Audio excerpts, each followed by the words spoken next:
Well, obviously, a lot of my studio activities are happening later in the day, so I'm trying to be proactive with my life. I do have a lot of mics, not a lot, but a good handful of mics I have to get re-ribboned. And how this has even come to be, as you can tell, I have three here. This one doesn't have an OGMC sticker because this one isn't done. I posted some videos about finding really affordable ribbons, and I can re-ribbon them and make them sound like, I'll just say safely, between $700 to $1,200 ribbon mics that are on the market now that are high-end companies. All ribbon mics aren't created equal. I think that the higher end companies, now people complain, they like, oh, well, AEA is so expensive. Well, you know what? If you watched how they make their mics, you would understand that. But then one other thing is they do take care in the ribboning of the microphones. Same with Royer. Royer actually weighs the ribbons, and it's a whole scientific thing about them installing the ribbons, the way they're corrugated.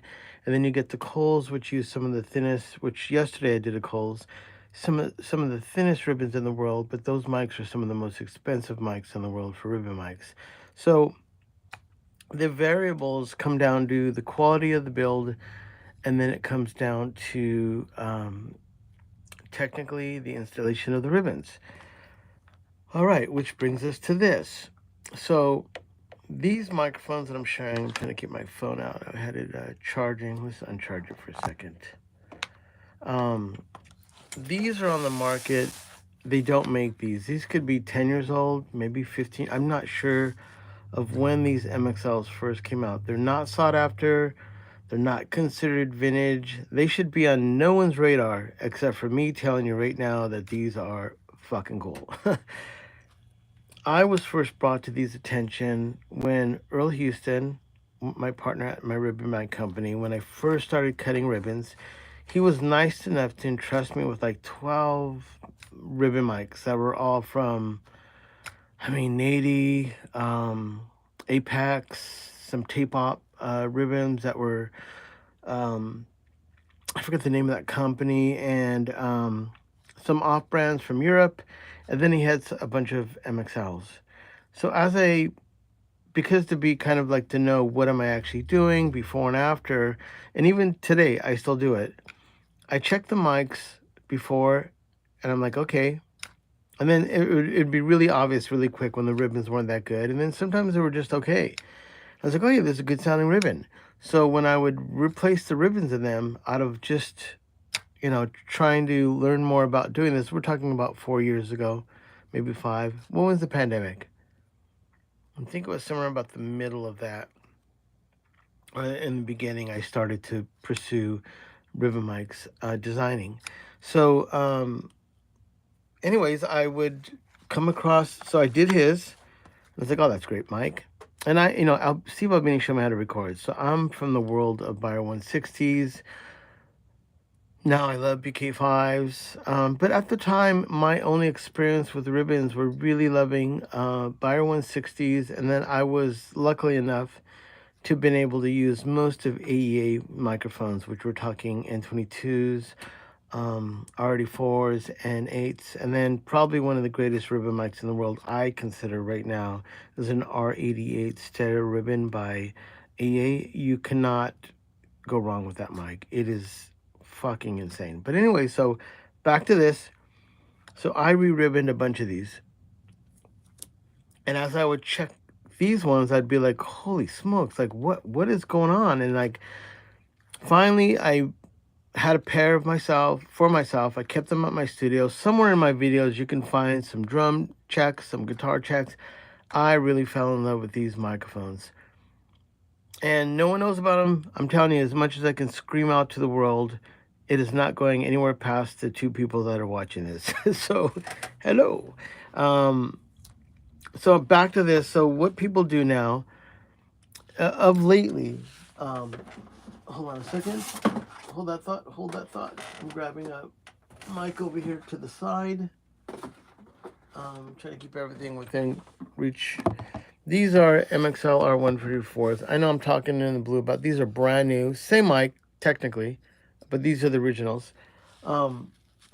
You can get them at Sweetwater for 99 bucks. and it's free shipping in the US. So what I have people do is in my description here, you can contact me, get my PO box, go to Sweetwater, which is super cheap, and for 99 bucks you can get a ribbon mic, send it to my PO box, and then I will, what I'm going to show you today, do to that mic, which I've done to these two, and how I'm going to do to this one. Each upgrade is $250. That's $250 US. What that covers is, if you can get the mic from Sweetwater, I'm not buying it. You send it to my PO box after you've contacted me and got my information, and we've said hello. It arrives, and then I'll upgrade it, and then with that $250, I cover the insurance and the postage back to you, and I'll cover the mic cost and the cost of my upgrade. So no matter what happens in the mail, when it goes back to you, you're covered. Now that's a crazy service because there's not a lot of people that are going to do that for you. And I don't mean in the sense like this is some kind of like I'm selling snake oil or something. In the world of producing, which I am a producer, and later on today I'll be shooting a video you guys should check out. It's going to be super sick on producing a band and doing all the ear candy that comes along with it, which is going to be super sick. Oh, hey man, what's up, Dylan? So what happens is, this person is in Texas, and I don't even know how they do it. These are all great condition. They found 3 of them. Now, the reason I mentioned this one being the best budget, this is called an R40. And the only reason I offer the 144 is that without searching, without having to go on eBay and Reverb and put in searches, and you're not going to find them. A lot of them just don't show up. You can just go to Sweetwater, and for 99 bucks, and I recommend getting a pair. You buy a pair of them, and then, what's up? Mercenary Manny. I know. Johnny, you motherfucker. So once again, yeah, like I said, I do the MXL because it saves people the time of hunting. Now, if you want to hunt for these, I'm not even lying. No one wants these. These are not valued in any sense except for whoever's selling it. I'm not even lying. You can get these mics for like free sometimes. Just come pick it up. 20 bucks, 25, maybe $100 if someone's a little hip to this, because honestly, they do sound pretty nice just out of the gate. And I think because these are older, the attention to some of these sometimes were a little bit better than even I would say even modern mics. I don't want a Volvo bus, but that is cool. There's another era I may have taken that up. So this is what happened with these 3. I was showing an example of why you want to change these out. And I actually opened this mic first. When I opened this mic to kind of, I'll be honest with you, talk a little shit about them, I opened it up. I haven't touched this microphone. And I was like, holy smokes, that's pretty good. Actually, that is probably one of the best conditioned R40 I've seen. The only reason that I have to change the ribbon in this, even though this looks really great, the ribbon is still malnourished. And if you can see, I'll put my hand behind it, maybe that'll show you. I don't know if you can, no, that's not working either. Let me do maybe the black. I don't know, do I have anything black? Let me see if this will work. I'm trying to give you an example here. Okay, that's a perfect example. Do you see that ribbon? That is a killer ribbon cut as far as the corrugation, but there's way a lot of room between. That ribbon should be touching as close as you can to get to the magnet. So that's the example of, I saw this. Even though this person trusts me, I'm not even lying, I could probably just put that in the back and say, yeah, it's a great mic. It will sound good, but the problem is that I've already done these 2. And these 2 are going to blow this one away. And there's nothing I could tell that guy, and I'm not going to be dishonest with him. Like, I have to take this ribbon and re-ribbon it because I need to make it closer to these ones, which when you see me get done with it, you'll understand what I'm talking about. The biggest thing about ribbons always is getting them close to the magnet. So let me just see if I can do that again. How I do it. I had it perfect a while ago. There it is. Okay, that is a no-no. I mean, but understand, because this company mass produces these gaps between the magnets are close to 5 millimeters. and they go up to 5.5. They're always inconsistent. They fluctuate. So if they just cut a bunch of ribbons at 4 millimeters, it doesn't matter what's going to happen. They'll fit every mic. So what I do is change the variable of trying to get this ribbon cut better in the ribbon. And that is the difference when I say all ribbons aren't created equal. If this was in the Royer microphone lab or wherever they cut them, if that person was to measure this out and put it in a Royer ribbon, this mic would be a sick mic. But that is the difference. They do not necessarily care about. I mean, they care about making a good mic that's affordable. They can ship it out to the world, and everybody's happy. And a lot of these are meant for the introduction to the novice or beginning recording guys. Very few people that like the people that own Sensitive Sound aren't going to go out and buy a bunch of MXLs. They're gonna order AEAs and Royers and things that are people pro producers are used to just grabbing. They wouldn't even know what this is. So I'm here to tell you what this is. This microphone is a pretty rock solid ribbon. Now, when I try to explain people, and there's that whole topic of Chinese products and made and quality, I'll put that next to it. In the United States, where is the head basket? Right here. In the United States, I know I've talked about this before. This silly little head basket you cannot get made in the States without putting your house, getting a second mortgage on your house, and coming up with anywhere between $75,000 to $100,000 to mass produce. Maybe you have to get like 1,000 to make any company get off their ass and make this for you, because after that it's just not worth it for anyone to make this. So China all day are geared up to make all these little parts. If this was a German microphone, like let's say a Myberg, which is one of my favorite mics out of Germany, this would be made out of solid brass, and they would have milled it out. It would have been one solid piece of brass. And then when that goes around the body, that would protect the transformer inside. And then you talk about the quality of the transformer. Now, I will say this. Of all the models of MXLs, whatever they're doing in the transformers, I like them. They have a good amount of low end. They sound really good. So I have no complaints. Now, people always say that I have a few friends that have been like, hey, dude, I'm going to go buy, a Lundell and switch it out. Go ahead. But I've already told them that when I change the ribbon in this, you get 2 to 3 dBs of not only output, because now the ribbons are closer to the magnets, but my cutting and corrugation is close to a Royer, so you got the durability, and you have lots of mids and highs that didn't initially have off this original mic. So I'm trying to save you a little bit of money, like even though you can get these close to free maybe, and then, okay, if I have the argument of like, you have to pay me $250 to do that, you're like, well, Manny, $250 and like 50, or let's say it was $100 you buy one of these. So now we're into this mic for $350. How is that really worth it? Well, in the world of ribbon mics, there are no ribbon mics that are good under $400. Now people say fatheads. Well, dude, I can get a fathead for like $300 or $350, which have a big lollipop head on them, and they have Lundell transformers.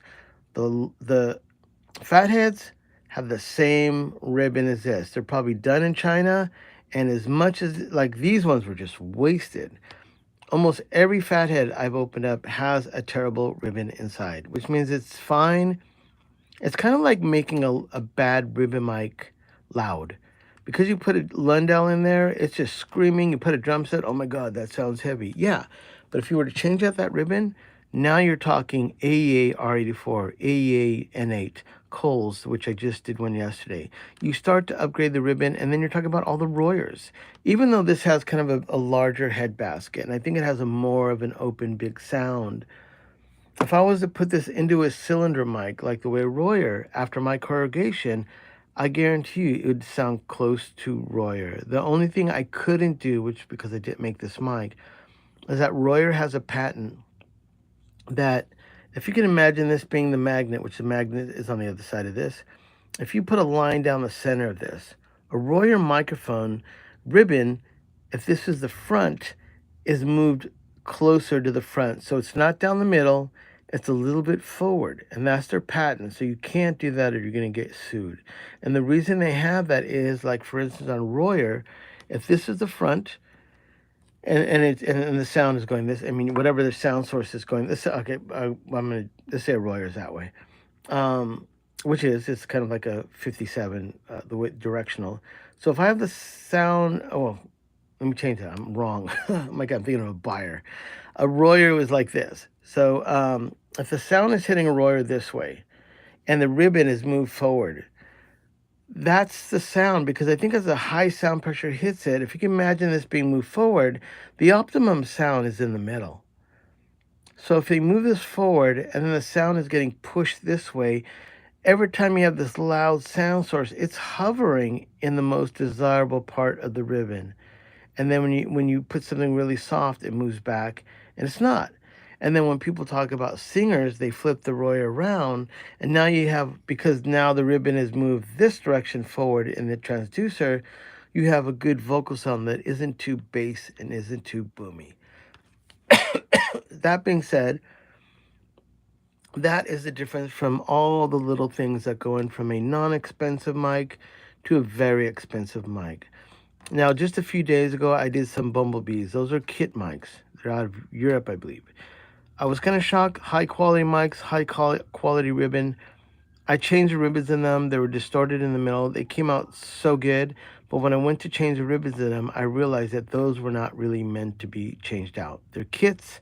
And if you blow a ribbon, they just send you the transducer in the mail, probably in foam. You hook it in and you're good to go. They're not changing the ribbons. No one's changing the ribbons, but I did. Okay, so that's a little bit of the backdrop of what I'll be doing here. So these mics, these R40s, you can buy them all day. 20 bucks, 30, 50, maybe 100. I don't know, but they're worth getting because they're great. If you don't want to deal with buying something on the used market, you go to Sweetwater, look up MXL, R144. You have my information, my contact. You can buy those for 99 bucks. Of course, contact me first. Send them to my PO Box free. I'll upgrade them for you. All right, now back to business. So I've done these two, and once again, I was shocked to find out that this one was really great. But it's a shame I have to redo this, but since I've done these and I've made the ribbons closer to the magnet, this one is not going to make the grade, even though it looks spectacular. I really love the way this looks. If this would have been, I mean, I don't know the circumstances, I would just give this back to the person because I know this could sound better. But let's say this person was, you know, a pizza delivery guy and he'd given every dime he had, and he's just like, his cell phone's going to get turned off because he didn't give me money to do this mic. I would just say, keep this mic, dude. Save your money. Come see me another day. But this person paid me for 3 mics. I've got to do 3 good jobs. And that means these 2, which are already up to grade, I need to make this one up to par. So hold on one second. Let me put these back. But as much as I talk shit, this mic was impressive. So hats off to MXL for their past era of making mics, and then sometimes I open up the new ones and they look pretty good. Now, I used to find these with a really weird aluminum that would oxidize. So as you look at it, it would almost be like shiny and then like almost like rust, where some kind of impurity in the aluminum would start to erode. And I do think, like, this is plastic. The new MXLs come completely sealed. And what happens is, I don't know if it's like formaldehyde or something in the plastic, it actually erodes metals. And I know early on when I got MXLs, I would be shocked because they would be kind of almost eroding. And then my thoughts was, and you could almost smell the chemicals from, not this plastic, but the plastic that they came in, the cases. And I was like, God, man, that is a strong, like, chemical that they're using in there.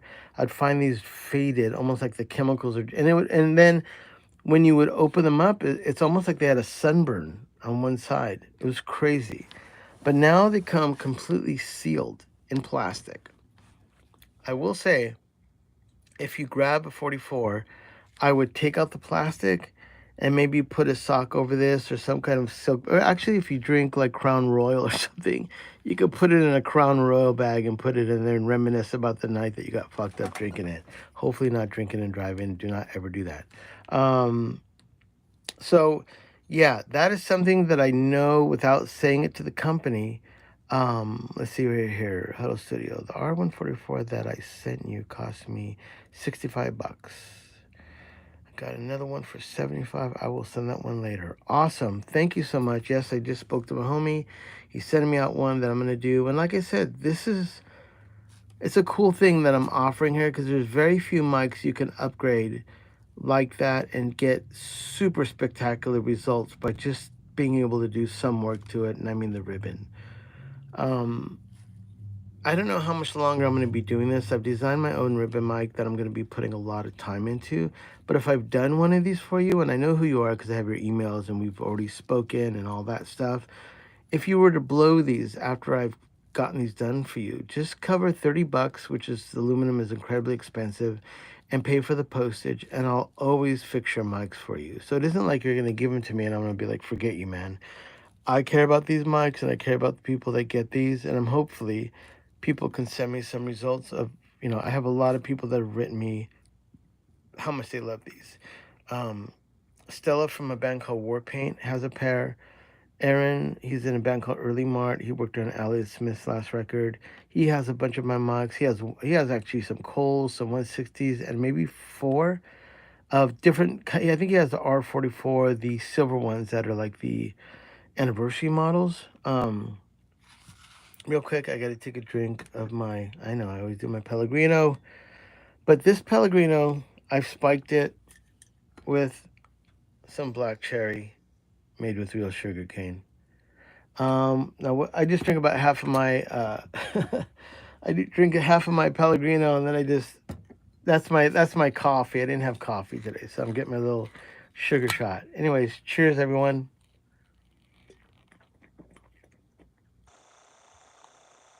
And I know I'm a Pellegrino whore, so if you want to help me out, below the description, there's a little thanks icon. You can buy me a cup of coffee, a Pellegrino. You can buy me now some black cherry cane sugar soda. My God, this is.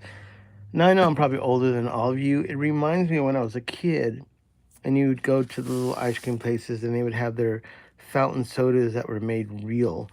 And that just tastes exactly, just brings me back to when I was a kid. I'm almost 60, so yeah, I'm an old motherfucker. But I feel good. Let's do this bad boy. So I'm going to remove this. I've already taken off these screens because I did a video where I showed this one as I was trying to, and I'll be honest with you, I was trying to kind of say, MXL, you could be better. I was a little bit blown away by this mic. So I had 3 examples, and that was right before I did all 3 of those. And I kind of had to eat my words. But because this person has trusted me to do a good job, I cannot let this one go out with a malnourished ribbon that looks like it's about 4 millimeters and a 5 point. I'm gonna guess maybe a 5.2, 520. Actually, let's just measure it now. Since I'm taking out the ribbon, it's okay. Usually, I would not put anything sharp near a ribbon that I'm working on, but we have to figure out what the gap is because I'm gonna have to put a ribbon in it. All right. Man, send me that other R44. I'm down with that. So here we go. Now I need to put some of this stuff aside because no need to be crowding up my workspace.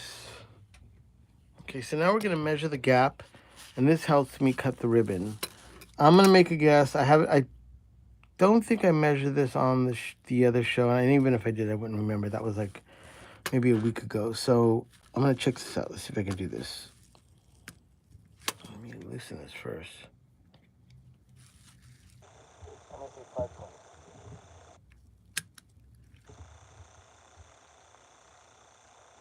It's close to 5 millimeters. Look at this to the bottom. I'm not believing that.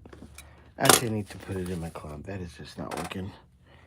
And always clean your space. There's a little ones that come off here. I'll double clean it before I put a ribbon on there. But for right now, These are self-healing cutting boards. Black magic. If I get a razor blade and slice it down the middle, you almost watch it heal up.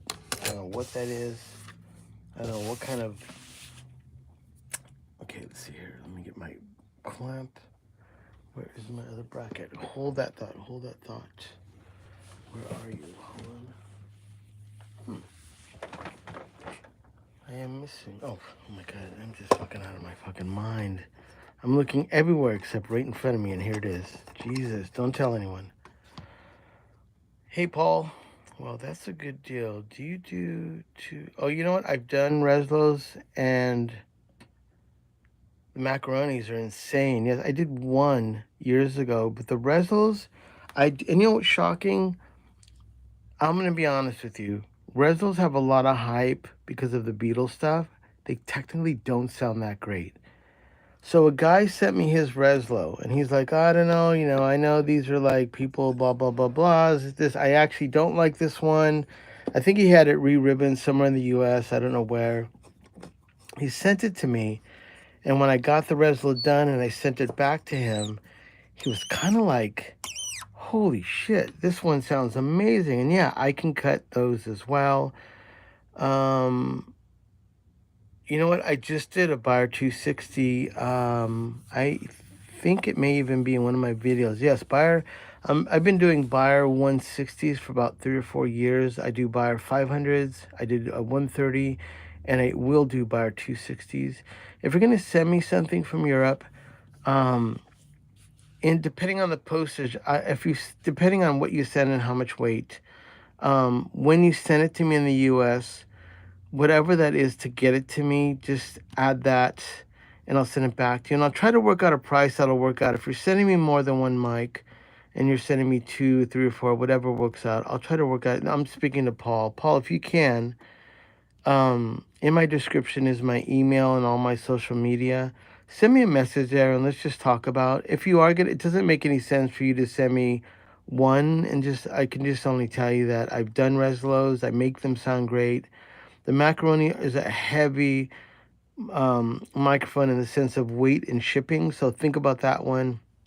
But I can do those, and I did one a while ago, and it's really great. And like I said, I've done 44s, I've done 77s, 74Bs. I've done Buyer 500s, Buyer 130s, Buyer 260s, all the slews of nadies. I've done all Royers. I've even done Stagers. I don't know, there's CADs, ribbons, very few mics I've not done. And the most mic that I fear, which you just saw me do yesterday, is a Coles. So I can do Coles confidently. And those are the hardest mics to re-ribbon. But like I said, if it's just the re-ribbons, I can definitely help you out. But write me so we can discuss that. And I would be honored to help you, Paul. And I'll try to figure out something decent for the shipping return back to you. And if you send me more than one mic, I definitely can work on the price for that. Back to this mic. So I want to measure out the gap. Okay. I'm trying to make this so you can see as I do it. It's like I gave the description a few days ago. It's like working on your engine of your car from the trunk, because I have a camera in front of me. But let me just do this a little bit more. And I'm going to see if I can get the really good. Now it's weird because I have to keep this away from the magnets, but still get a little action in there. Yeah, it's almost 5 millimeters. Let me see if this side's... Sometimes their magnets are a little bit offset.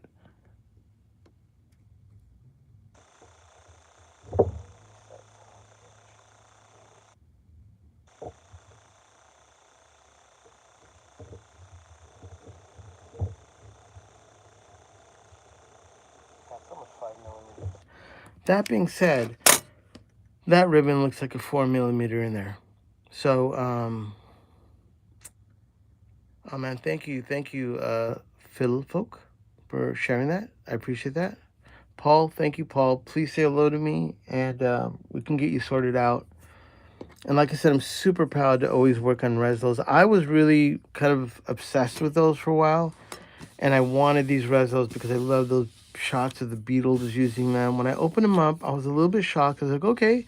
And then I remember the one that I did for my friend, when I initially heard it, because it wasn't necessarily blown, it was just okay. And after I got done with it, I'm like, oh, this sounds really great. But I assume that they all sound that way. And he pretty much told me that that Reslo I did was one of the best sounding ones he's ever heard. And maybe the difference is if you buy those Reslos online, I'm not saying that you have to use me, but you should definitely see if you can send it somewhere, wherever you are, to have someone replace the ribbon in it. Now, if they're an honest guy and they open it up and the ribbon looks fine and there's some way they can maybe retension it or save it or just make the maybe it's the transformer, I don't know. Um, Hopefully they can be honest with you with that. And that's the same thing with me. I've gotten some mics that people have sent me. I checked them. They're honestly really great. And then when I opened it up, the ribbon looked like it was slightly laxed. And then I could retension it. Now that has only worked with old RCAs. I had a 77 come in. And instead of me being, oh yeah, dude, I'm going to change this ribbon because I'm Manny Mayhem and I'm going to put a Manny ribbon. If you can, with older ribbon mics, the ribbon aluminum is different.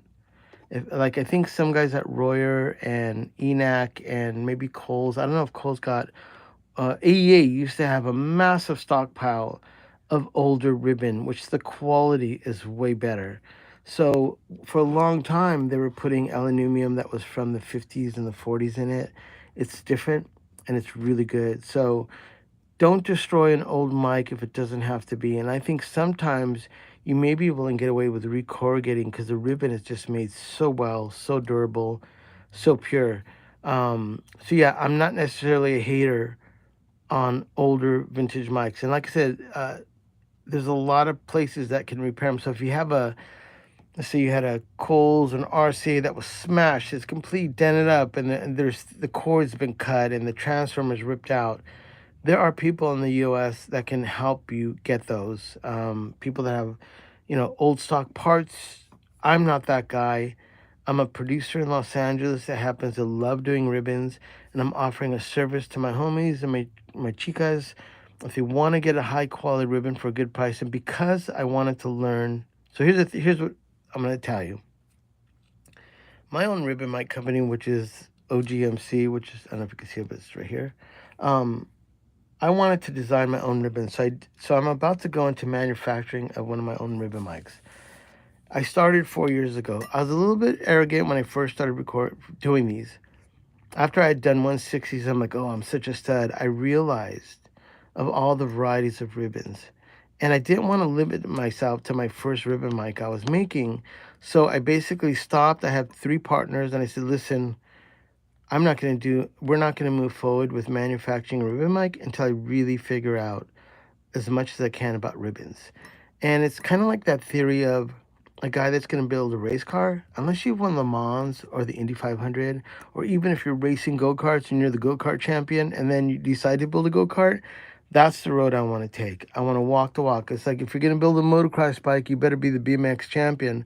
If you're going to build a BMX bike, or if you're going to build a racing motorcycle or a dragster motorcycle, you better have either a driver or someone that has won some championships that can understand ribbon mic. So my feelings are now I'm one of the only few people I know in the US that can kick ass on doing Coles, Buyers, any ribbon mic you throw at me that is technically can work and is not destroyed. I can do the ribbons in those. So now that I've designed my own microphone, some of the shortcomings of like these designs, even some of the greatest mic companies right now that I've gotten to work with them, I'm not going to say any names, I feel like I can make those mics better. And I have. There's some microphones, I don't want to say anything right now about that, but people will send me a certain model of a brand new mic that costs like $1,500 and they're unhappy with it. I can take it apart, rebuild it, and now they're blown away. So I do have some confidence in my ribbon whisperer style. I guess a dog whisperer. I'm a ribbon. I can talk to you. Ribbon mic, come on, don't fuck with me. That's how I talk to the ribbons. Okay, let's get to this. I'm going to do one more measurement. There's nothing wrong with double checking your measurement. I'm going to say this is, I'm going to cut it with 5.0. This is probably a 4. Let me just make sure this is right. I just want to do this confidently.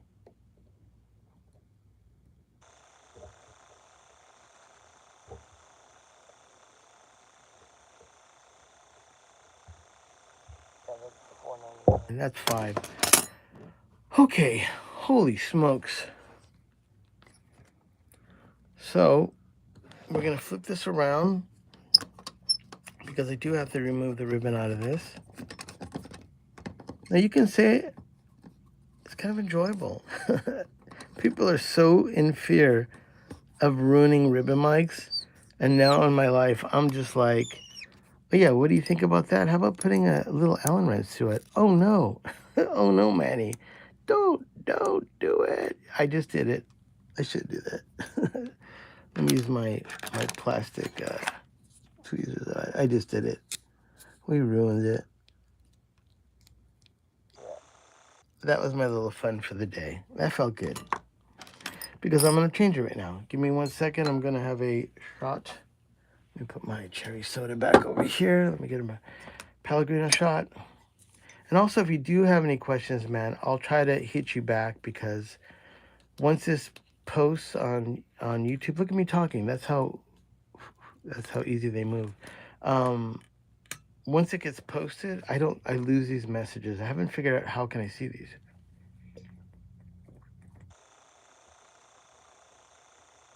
It's totally gross to hear me drink, but what can I do? I'm talking like a fucking madman.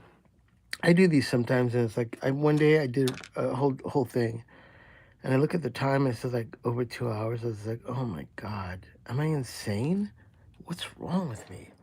Why would you go live that you can fuck up in front of everyone and then talk for 2 hours? Jesus, are people taking long poops or something?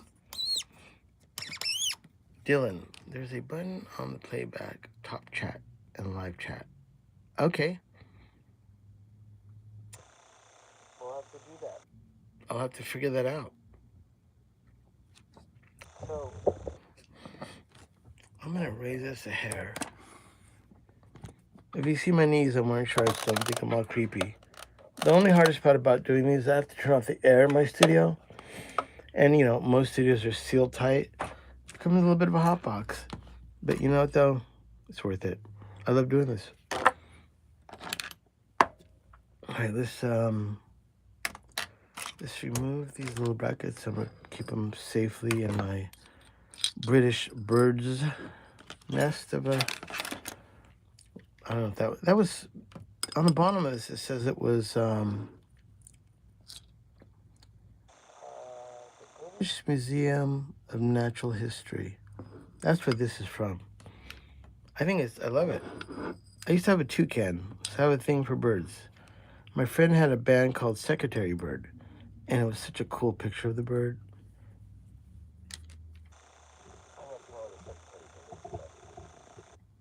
And I'm not even really a bird guy. I just like birds. Okay. Thanks, Paul. I dig it, man. Dude, make sure you write me, man. I'd be honored to get those for you. I'm super pumped to be able to help you out with that. And every mic I do sounds killer. I don't know how I've never built a tube mic. I've never, you know, people, do all this crafty shit to like 57s. There's all these companies that you can change the cartridges, resolder, and all this stuff. I have never been interested in that. But well, I'll tell you what happened was during the pandemic. Actually, let me do something here.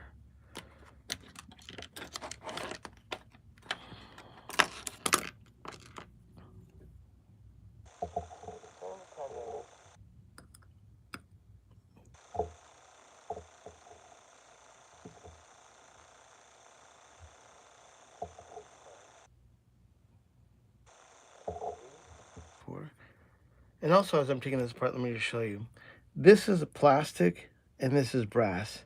There's a wire running here, which is going to be positive, and the ground is on this clip that I screw into the transducer, and this all becomes negative. So this plate is brass, just to let you know. I forgot what I was saying.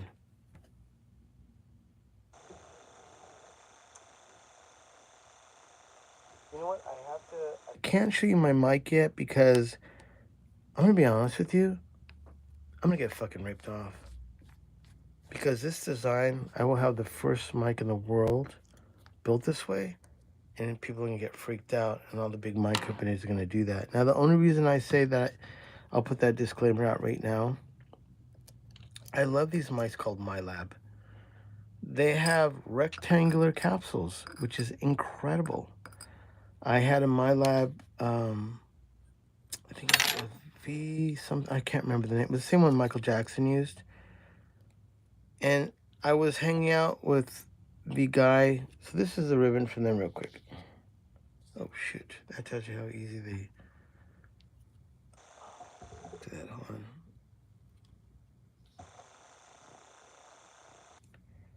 So this is an older ribbon. It feels pretty good. It's a little elastically. I don't know if this is, yeah. See the way it stretches? To me, that's freaky. It's stretching. The foil that I have doesn't do that. So I just don't know, man. I don't know if the Chinese are just really good at that shit, but I don't know if it's infused with plastic, aluminum. I have no idea. Except it didn't erode, so that means it at least has somewhat of some kind of high-grade aluminum. I just don't know any more about it than that. So yeah, I was gonna show you when I can. I will. I have to. We have a patent pending on that. As soon as I can get the patent pending sorted, which is going to be soon because I do want to try to release it next year. But I'm going to hopefully be having a somewhere maybe around AES, which is going to be in California in October. I'd like to have one, or at least have some demos out by then. And then by NAMM of 2026, I'd really love to introduce my mic. And dude, I'm so excited about it. And like I said, I can only tell you that when I release, oh, I was talking about my lab. So what happens, they make this rectangular capsule that is 100% unique, 100% original to them. And I was at NAMM talking to Mateus, he's one of the guys there, and he just kind of made his eye movement over to the next mic company that was literally had a massive big booth, way bigger than theirs, and right in big as like the size of a truck was their microphone with a massive rectangular capsule in it. And I said, "Are you kidding me? How do they do that?" And he just kind of shrugged his shoulders and just said, "That's just what happens." That being said, well, with their original idea and the guy that designed that, who's a genius, making a rectangular capsule, if they can blatantly do that right in front of them and actually put their booth next to their booth, what am I going to do against a really big company? I'm a little guy, I'm a small guy, but I will say my bragging rights will, once I post it, I can say I'm the first guy to make a mic like this. So maybe that's going to be my bragging rights. I'm not doing it to make $1 million. I'll be thrilled if I can sell 100 microphones. I'm confident I will. And there's a certain point where maybe after a few hundred, I already have 5 models that are in my mind I want to make. And I'm going to start with ones that are going to be, I can tell you this, it's going to be made for guitars. And I think because it's going to have a good sound, you can almost say you can get away with using it the way people use technically Royers, possibly. As far as the price, I don't know yet because we're getting it all manufactured in California, which that's already fucking impossible. But we figured it out and we can. That is a little bit more expensive than me sending it to China and getting it done for probably a quarter of the price. So there is going to be a certain point where I'm not going to be able to get away with the cost of the metalwork, the machining, the CC machines. I just want it to be consistent. And because I've learned about Royers and AEA and the quality they do in the cuts, like for instance, I've already expressed to my guys that my partners, I never ever want to have inconsistencies in the gap. Because I cut all these, every one of these, I have to cut the ribbon custom. I can't measure one R144 or R40. And if I have 5 or 6 of them, put that same ribbon in every one, because it goes from 5 millimeters, 520, 525, 532 to even 5.5 millimeters and down to 4.9 millimeters. So I don't know. And I know that the factor will be the inconsistencies of the magnet, or when they CC these machines, or if they do them by hand, maybe there's that little variable, and that cut adds or takes away the millimeter. So I've already expressed that my mic, if you get 100 of my mics, it's going to be the same gap in there. And thank God I've understood that now by building mics so much. That's important to me. The corrugation of the ribbon is important to me. And I can't say yet, but the transformers, I'm hoping that are going to be made in not about 15 minutes from my house, which is, once again, another huge factor. Having the transfer, and the company that's going to make them is going to blow everybody's mind. So if these things kind of line up, I'm going to have a transformer made by one of the best companies in the world. I'm going to be able to make this all in Southern California, the United States, minus the magnets. I may not be able to get, that's a slippery slope of saying 100% made in the United States. I don't think I'm going to be able to say that if I have this, if I have the source these out from China. But I will have that squared out with, I'll never have, if they give me bigger or smaller magnets, it will not matter to my microphone, because I will adjust it to make sure this is always the same. And I'm going to see what happens. All right.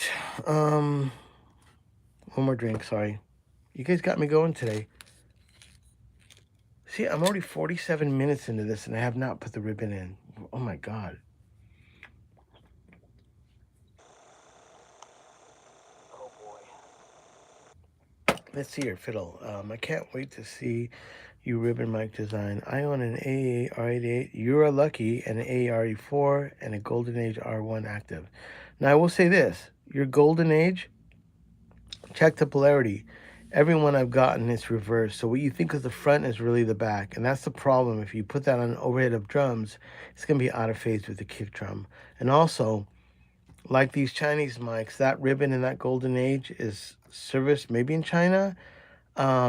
Replacing that ribbon makes that mic sound like $1 million. That mic can then sound closer to an R84. Now AEA probably takes 4 to 6 weeks, maybe 2 months sometimes to re-ribbon. If you do have any problems, and like I said, the R88 is hands down one of the greatest ribbon mics. And then the R84 if you have any issues, but definitely the Golden Age, you should think about sending that to me, because I will make that one sound closer to the R84 in quality, mid-range, and high-end. Manny Pimp. I'm pimping it. All right, so let's get this ready to do it. So we got a 5 millimeter gap here. Holy smokes. Let's see what time it is. Okay, we're still good. I have to pick up my wife at 4. Okay, so let's see here.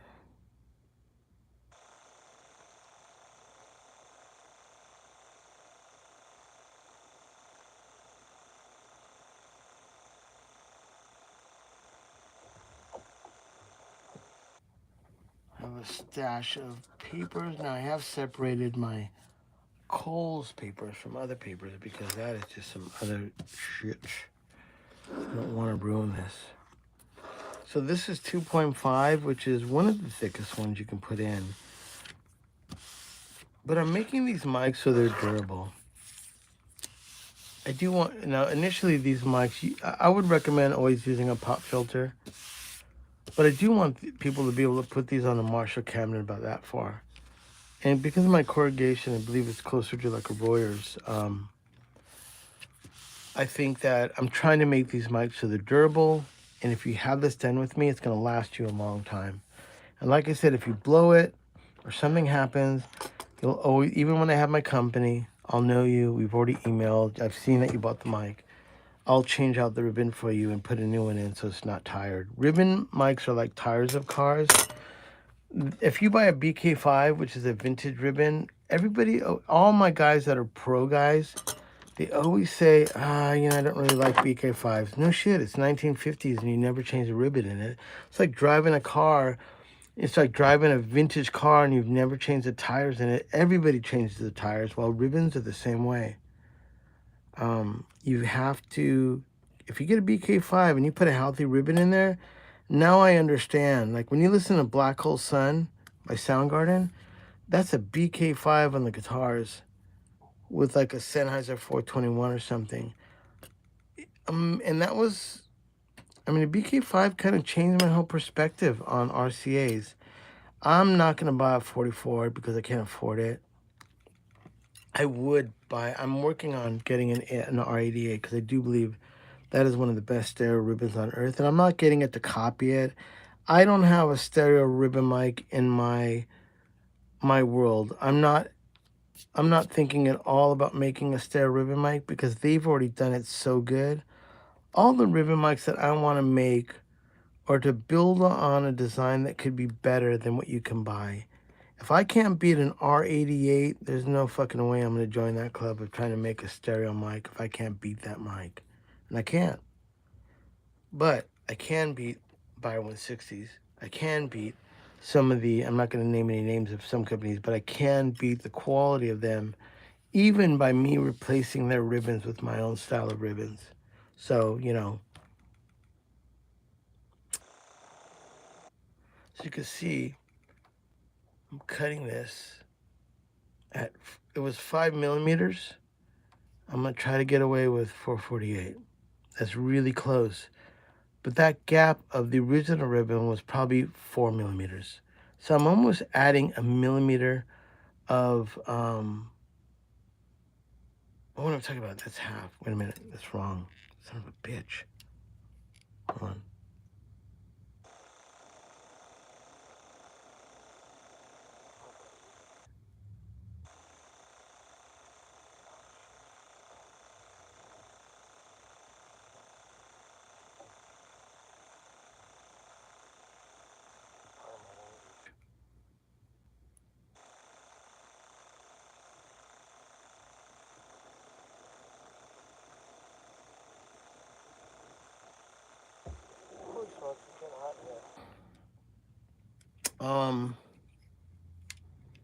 Save the.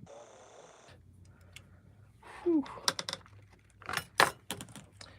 All right, let's see. Make sure I get some of your question backs right here. What are you guys saying?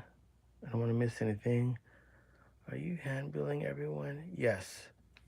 They're going to be hand built here. The things that I will not be obviously cutting is some CNC work that you need to get done. Some of the stuff you need to get machined and like metalworks that I'm just not going to do.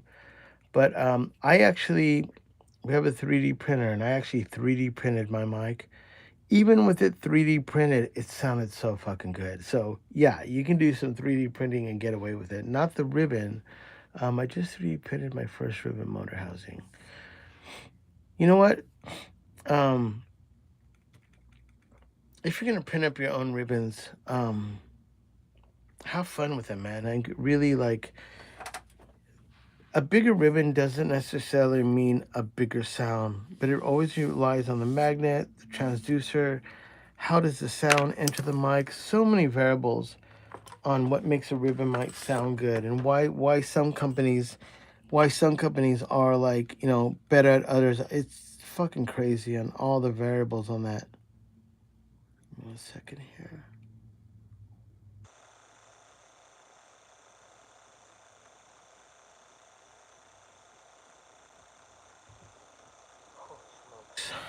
Why am I doing this live?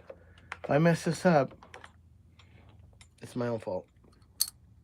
I will not blame anyone for this. I keep my razor blades in a little shot glass. I don't want to cut a thumb or finger or get stabbed by this. Hold on.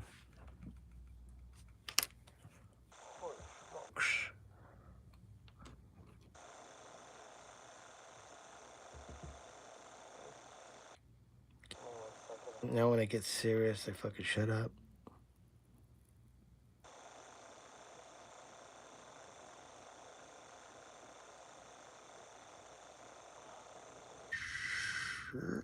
My schnizzles. All right. Holy cows. Then I'm going to cut off the edge here.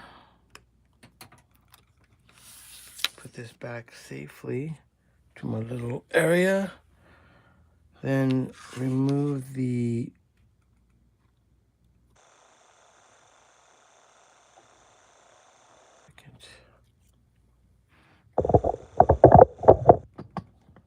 Sorry about bumping this, man. This is right in front of my chair.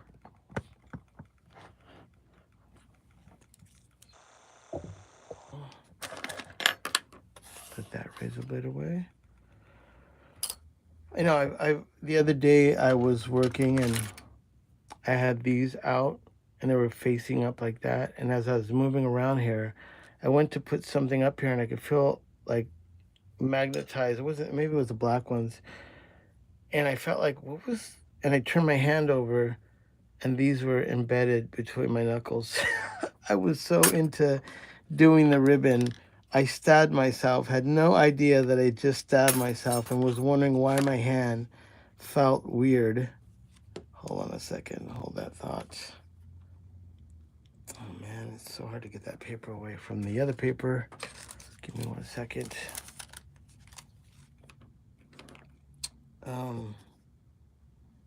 In other news, after I do this video, I'm gonna shoot a video tonight. That's gonna be. I don't know if you watched my other stuff. I'm even though I'm like a guy doing ribbons, I'm a producer. My first love is obviously recording. Steve Albini showed me how to record like in 1997 or 98. My band had made my second record with him, and I was so blown away with him. I had a record deal, and each one of my records, like my first record was 11,000, which that was my budget for Albini, and my third record was 22,000 is what was the budget for my second record. And then I think it was 32,000 was my budget for my third record. So I asked the label, because I did a record with Albini, which tell you about how affordable it was. 11 grand for me to fly out to Chicago, record with Steve Albini for 1 week, and then mix for another week. So it was 11,000 for Steve. And when I got done making that record with him, my bass player, his name is John already. People know him as Juan. He's the bass player for Mars Volta. My band was called Distortonfelix. My new band, if you ever hear the Manny Mike Lockers and you hear the Chavez Ravine, that's my new band. My bass player now is Mondo Lopez, who's in Kim Deal's band from the Pixies. He's also the Breeders. He was in Morrissey for 7 years and 8 years. He was in Fear for 10 years. He's a fucking badass. But then Juan, or Johnny from Distortonfelix, he was in Racer X with Paul Gilbert, Dr. Octagon, Mars Volta. So that record that I did with Albini was with Johnny. And ironically, Mondo has made Title TKO and a bunch of other records with Kim. So Albini was familiar with both the bass players I work with. So Johnny, my first bass player, after we recorded with Albini, when we gone out there, Albini told these really cool stories about him building the studio. Now, Electrical has Studio A and B. When we had gone out there, he had only had B, and that was that long, kind of high ceiling room. And so that's where we did our record. And as he explained to us on all the things about how he built the studio, my bass player and one of my best friends, Johnny, or Juan Alderete, according to the Mars Volta fans, he just says, hey, dude, why are we paying to make our records? Why don't we just build our own studio? And at the time, I was really naive to that. I was like, oh, yeah, it sounds like a good idea. Like, wrong. It's been a curse. But here I am still doing it, so I guess it's a blessing. So I said yes. I contacted the label. I wrote them, because at that time we'd already toured. We opened up for Fugazi and all these other bands, and it was really super sick. Um, and I told the label, instead of paying me 24,000 for my next record, if you can rewrite the contract to accept the budget and change it from 24,000 to 11,000, which is half, let me buy my own recording equipment and I can make records cheaper for you. And that means that even the next budget could even be lower. So they agreed to do that and they rewrote my contract. Now, what I didn't say is I hadn't even asked Steve Albini. I had told the label that I'm going to get Steve Albini's going to show me how to record, which is like, what? I didn't even ask the guy, and he's such a fucking badass. So I got enough nerve and I called Steve and I said, hey, Steve, apologize. I worked out a deal with my label. They're going to give me money to buy a studio or buy the gear for the studio. I leased the building already, and I'm about to buy some gear. Can you share a list of things for me to buy? And he gave me the list. It was a 2-inch 16 track, which I got a 1972 2-inch 16 track. He says, get any console that's a modular console, which means that each channel, you can take out each channel and repair it and work on it. And he recommended AMEC. And he says, get a Scorpion, get a Matchless, Tac Scorpion. There's another another AMEC board. I think there's an AMEC Angela. So I went online, or I'm sorry, look locally, and there was an AMEC console for $1,000 that was 16, which is hard because I have a 16 track, which means how can you monitor? But I think that one had inline monitoring.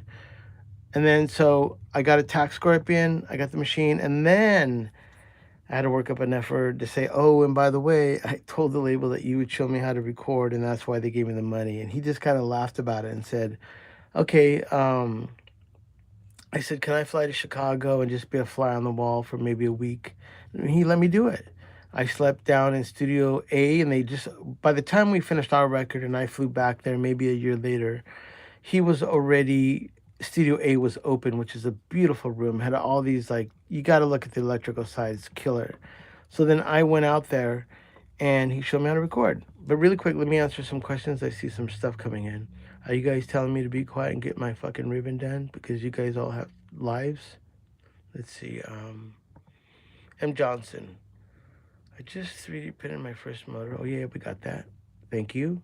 Fiddler, can you fix the polarity issue? Yes.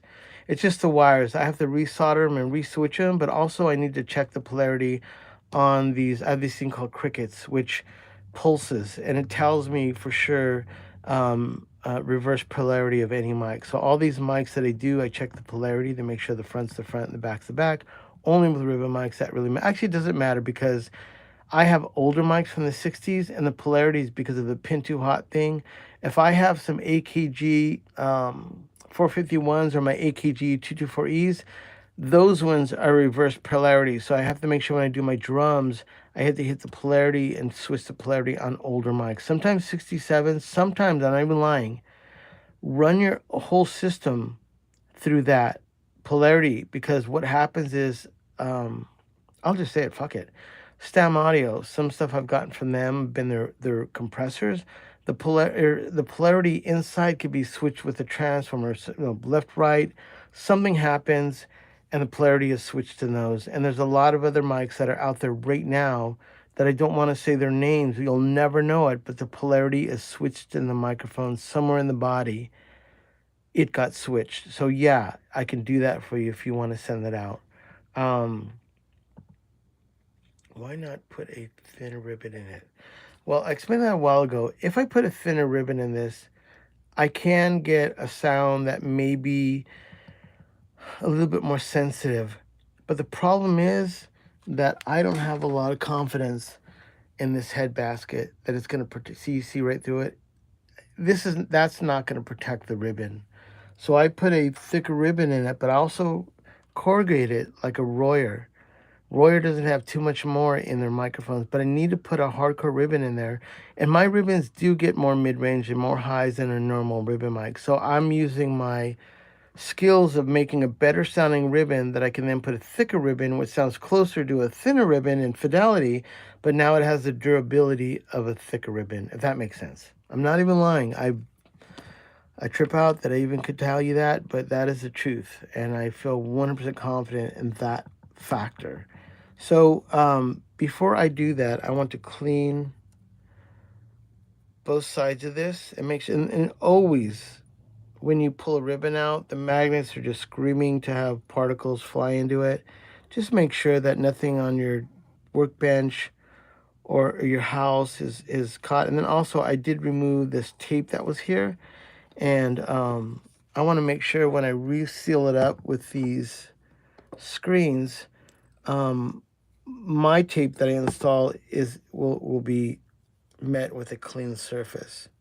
And I can see also with my lights if there is any particles. There's something right here. It's gone.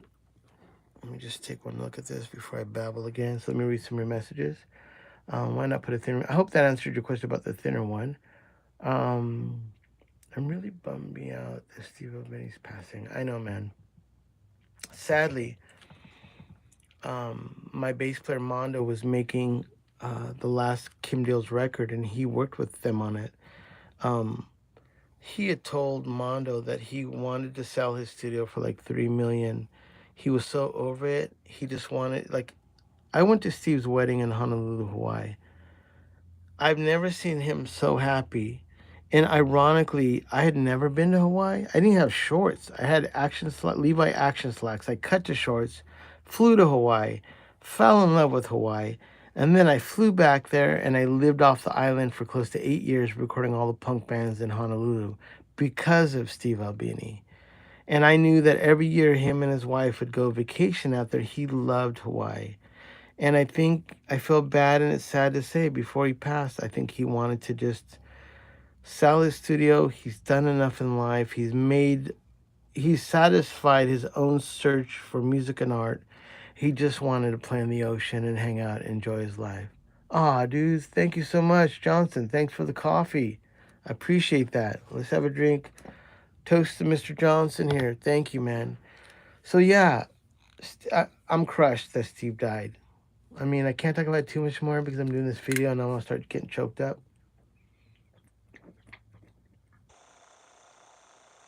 He's a heavy influence on my life. But yeah, before his passing, he was already putting on the Mr. Rogers slippers and be like, I'm off work. I've done all I can do.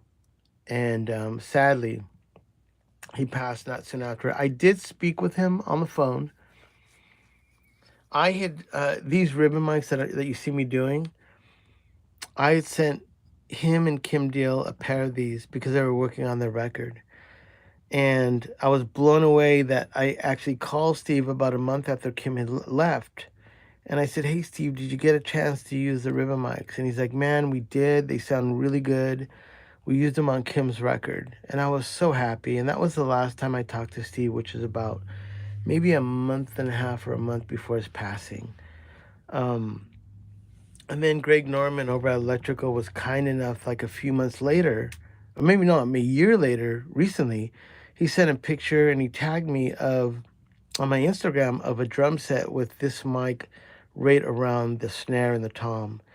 And he's like, man, this sounds really good. So I felt so much love that I sent that for Steve and that Greg Norman was using it at the studio. And that's really why I sent it to them. I cared about a good ribbon, and I care about it being used with good people making good music, whatever the style of music, So yeah, that's my Albini connection to this microphone, to life, to why I'm even here making records. Steve changed my life for sure.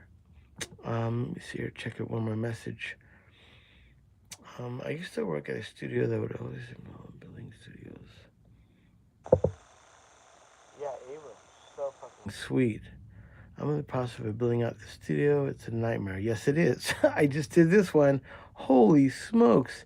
Yeah, I built 2 ISO booths. Someone had donated to me 60 2x4s. 60. And I was just like, oh my God.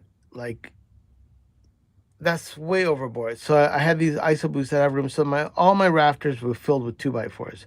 I built out 2 ISO booths, and literally to the last wall, I used the last one. So building just out the ISO booths to frame them out so you could put rock wool in them, used almost 60 2x4s. And because they were donated to me, is my friend Matt. He's actually Maynard from Tools producer. He also plays in Pucifer with Maynard and does a lot of stuff with the Tool guys. That was from their studio. So they had a leftover stash that he was kind enough to let me use. He's a bud of mine that he donated. And I am grateful of that because there's no way I could have afforded to build up those 2 rooms. If you talk about 60 pieces of 2x4s, and there were anywhere, I think the cost was between $4 to $7 a piece. That's a lot of money, man. Let's see, M. Johnson. I used to have a Studer 827 tape machine. Let's see, Paul. Oh, thanks, Paul. I'm going to ask a really stupid question. Is aluminum the only material that could be used? No, that is not a stupid question. Kona Gold. Thank you. I love it. Cheers. I appreciate that. You're helping me stay quenched. And like I said, my goal here, even though I'm a whore for a cup of coffee, I really want to try to educate people not to be too in fear of these if you want to do these. I do not recommend working on a Kohl's, working on something like this.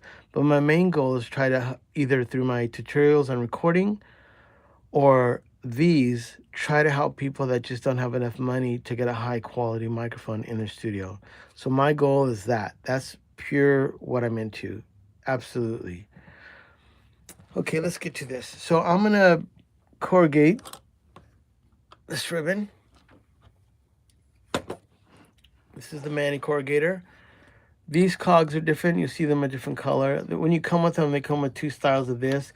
I didn't really like this one, and there's a shop in LA called Apex, which is the size of a football field, and they have airplane parts and all this stuff. I just bought a bunch of cogs that I thought would be good, and I grinded out the middle so it fit in these. They actually were too small to fit here, and I replaced them. And I just thought, by looking wise, I like these ones a lot better. They're not as deep as these ones, but they're a little bit finer, and it was just a preference. Like I didn't know too much about. I just liked the way it looked, and when I cut ribbons and I listened back to them, to me it sounded a little bit better than the ones that they come with. But these are cheap, probably like $10. You can buy them on eBay or whatever. I mean, they're just plastic. But in theory, it's really simple. It's just 2 pins, a wheel that you crank, and it turns these gears. Now, if you look at AEA and Royer, they have springs that change the tension in these. That is something that when I build my mic company, I'm going to have to really stop what I'm doing and build a proper one. But I have like 5 or 6 different types of these, and this is the one that just, to me, gets the job done. I know I really like the way it sounds. So sonically, when I get to it, I'll have to take these cogs off and see what they are and have an adjustable tension here on how much to put together. If you hear me do a little burp, I'm sorry. I'm almost 60. You know how Grandpa burps and Uncle burps? You're just like, Grandpa, Jesus Christ. Well, you know what? When you get to my age, you deserve to be able to burp when you want to burp. Thank you. I appreciate you sending that. And thank you for appreciating my videos, Kona Gold. Kona Gold just bought me a coffee for $5.55. And you know what? I'll fucking take that. I'll take it all the way to the bank. Whew. Okay. Time to corrugate.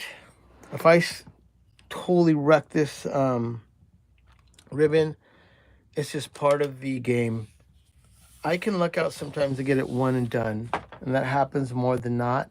But if you are going to cut ribbons and you're going to spend a lot of money to buy the foil, you have to accept the fact that you're going to ruin a lot of ribbons. When you look at when Royer or those big companies cut ribbons, they have bins and bins of ribbons they've cut because there's a certain amount of quality that you need from the ribbon, and you gotta have that represented in the cut. And also, when I go to install this ribbon, there is 100 different ways I can ruin this ribbon. And I'm hopefully not going to do it right now. Hold on. I'll get quiet for a second. Oh, fuck. And if it sticks to the side because these are plastic, they get magnetized, and I hate that. Okay, hold on.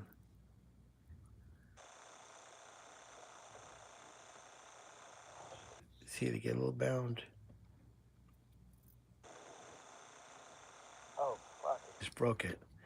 Son of a bitch. See? That fast, I just tore off a tail of it.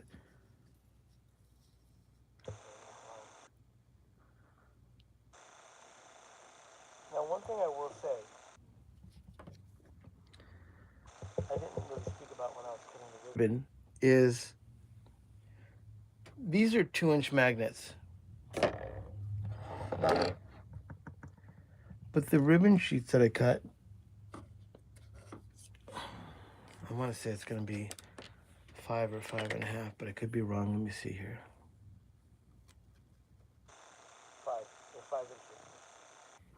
Now, I have big sheets that are like a foot, but I have to make them into manageable pieces. So it's probably 10 inches, and I cut this in half. The reason it's so long, the thinner the ribbon is, the harder it is to work on because they kind of curl up like a pigtail. So if you do a 77, you can't cut it that. You almost have to cut a little bit above what you need, or it's going to roll up. Buyer 160, same way. It's like a 1-inch ribbon in there. I can't cut a 3-inch ribbon the thickness of a Buyer 160 because it'll just curl up, and there's no. And you saw how fragile these are. There's no way you can work with the ribbon that fragile. So these mics are a little bit more forgiving because they're 2 inches, so I can cut them 4 inches, and I still, because I have to put them in the paper and cut them, and there's room to wiggle, they end up being, what is this one measuring out to be? I think it's almost 3 inches.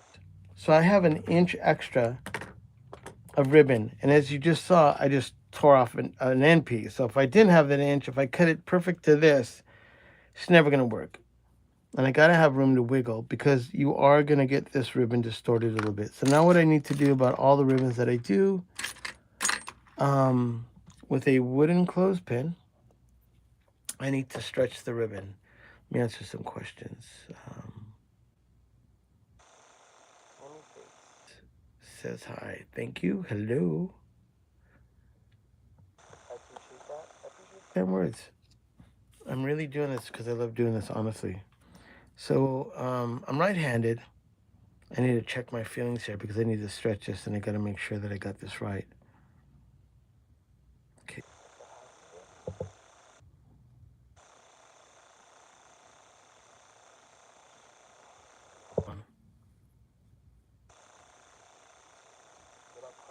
Serious. Son of a bitch. The ribbon is not cooperating with Manny right now. Hold on. Hold that thought. I'm not looking at the camera. I'm looking at my hands. So hold on. Okay. Holy smokes. Trying to get the ribbon into the clothespin. But for me, because I'm right-handed and I want to stretch with the tweezers, I have to now get my tweezer side on my right hand. Okay. So I'm going to stretch this. I don't want to break it. Just want to stretch it. Relax the ribbon. Now it's relaxed. Holy smokes, that is always scary. Whew. So the reason I stretch it out is that if I put it in there, oh shit, sorry.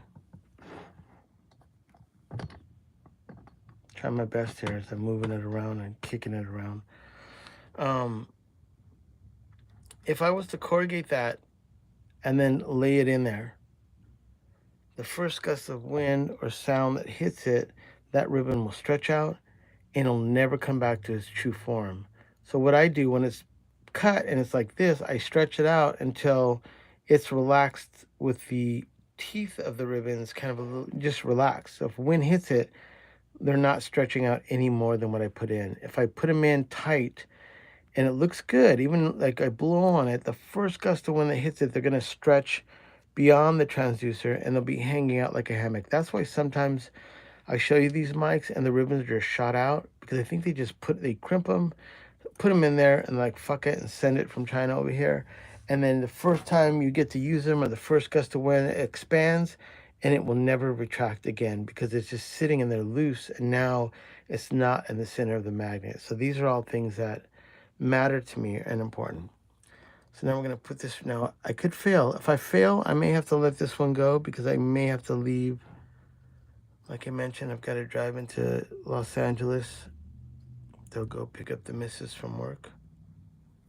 Okay, so I'm always superstitious about which way I put in the ribbon. I just have this sense of like I don't like it, so I'm gonna flip this upside down. Okay, like that.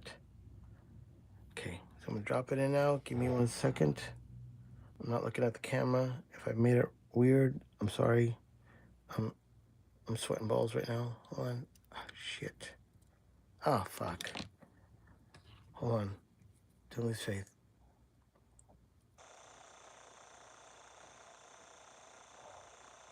Holy cows. I'm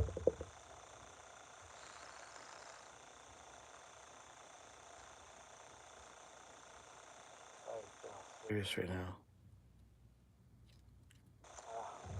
Shit, hold on.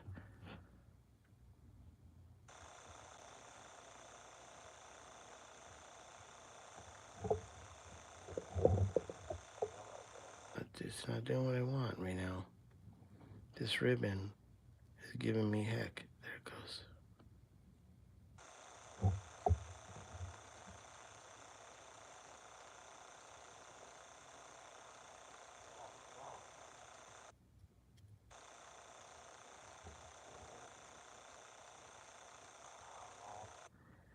I'm just starting this ribbon. Fucking shit. Hold on. Hold that thought.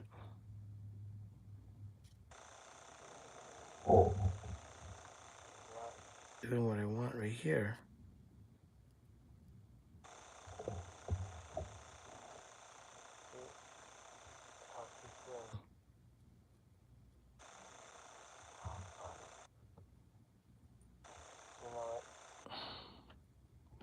I'm gonna have to do this guy again.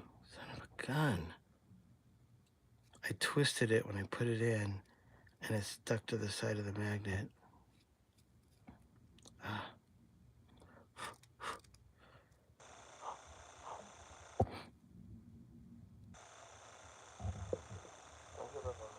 Hold on.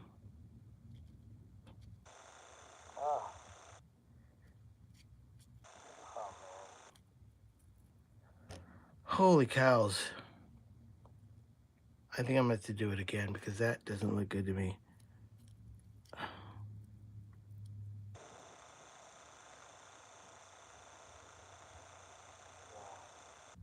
I can't do anything about that. Son of a bitch.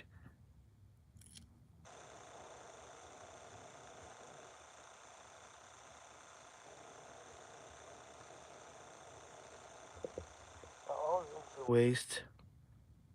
If I don't like the way this ribbon, I think I can save this ribbon, but not for this mic. I can cut into maybe what I use for 160s. Hold on. I'm not happy with this.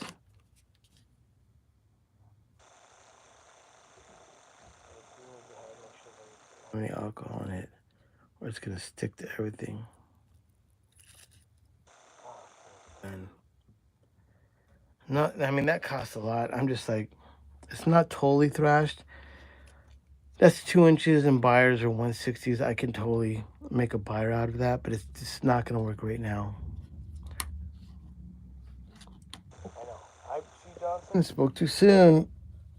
I spoke too soon. So what I need to do is send it to the ribbon graveyard.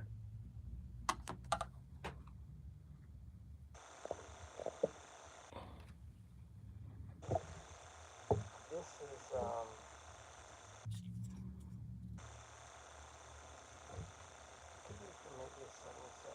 I did. Tells you how thin it was. Oh yeah, that's a great example. So I'm gonna ruin this one just to show you, but it's okay. So this is a ribbon for like some RCAs, maybe even a BK5. I think that's a BK5. And this is the one in this mic. massively different. But if you put on a guitar, yeah, that was a BK5. Thin, but massive sound. Holy cows. Okay. If you're sticking with me still, we're already over an hour. I'm sorry this is happening to you. I'm sorry you have to witness me doing this again. Manny's one and done is not a reality today. And it is I don't know why I go live and I do this because it's a lot of pressure, but I kind of feel like I'm up for the challenge. Okay, give me 1 second. Hold on now. We're going to get this done. We're going to get this done. Don't lose faith. Don't give up. Don't give up. I have to do this. So my goal in life right now is to ribbon mic because I've talked so much shit about it now. And I've told you how good I am. And here I am struggling. Well, that's one thing to be said. When people have asked me about re-ribboning their mic, oh, is that all you're doing? That's all? You're not changing the transformer? Like you're not doing anything? Oh, I gotta set this thing. I did it wrong again. Son of a bitch. Hold on.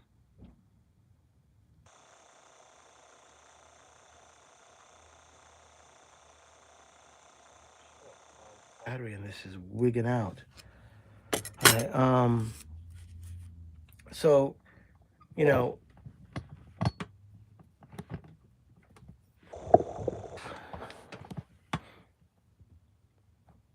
but I'm trying to get the phone from bucking this.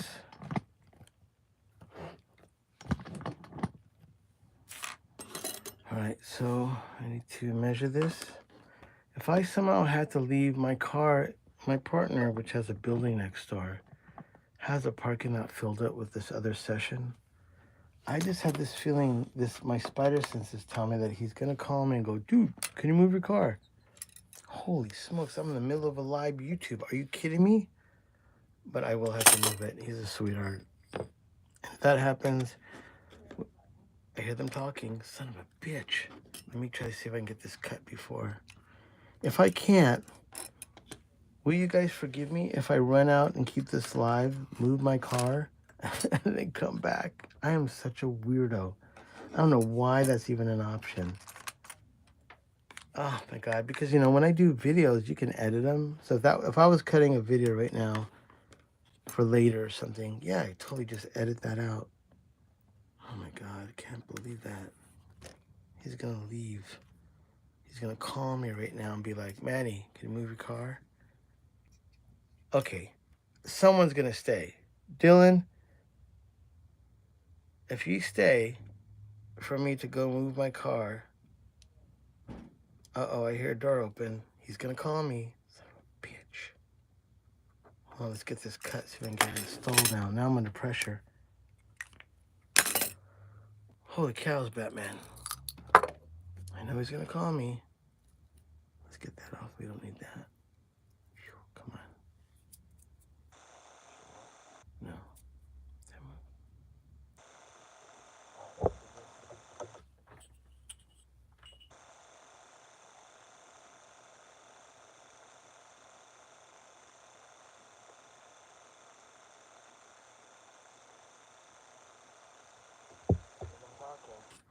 Like, bro, great session, man. You killed it today. Oh, you killed it today. No, you killed it today. Oh, by the way, whose fucking car is this, man? It's fucking Manny's. What's he doing? I don't know, probably a live YouTube thing that he can't be interrupted with because he's live and he's talking across the world right now. And have him fucking move his car. I don't give a fuck. Oh, shit. I know, right? Uh-oh, I hear a car start. Okay, hold on a second. Yep, I hear a car started. That's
Um, yeah, so I fucking cuss.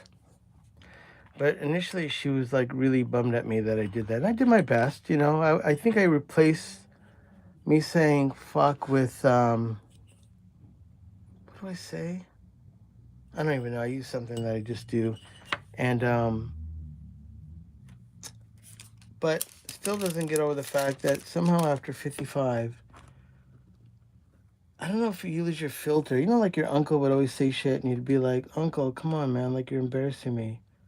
There's some point when you get older where you just, I know when they talk about people getting older and grouchy, I don't necessarily think I'm grouchy about shit. I'm actually learned a lot. I had left the United States for 2 years when I was 45 and decided to go to China to record every sick band I could find. I bought a one-way ticket to Shanghai. I only had about 900 bucks in my bank account and I flew to China. I told my landlord I'll be back in 2 weeks. I'm gonna be honest with you, I was gone a year. She was so, matter of fact, to this day she never talked to me again. I didn't leave too much. I mean, I travel. Being a musician and a producer, I mean, I just had my bed, and I think I had some cool antique furniture I had in my room. I was renting a room, and nothing much more than that.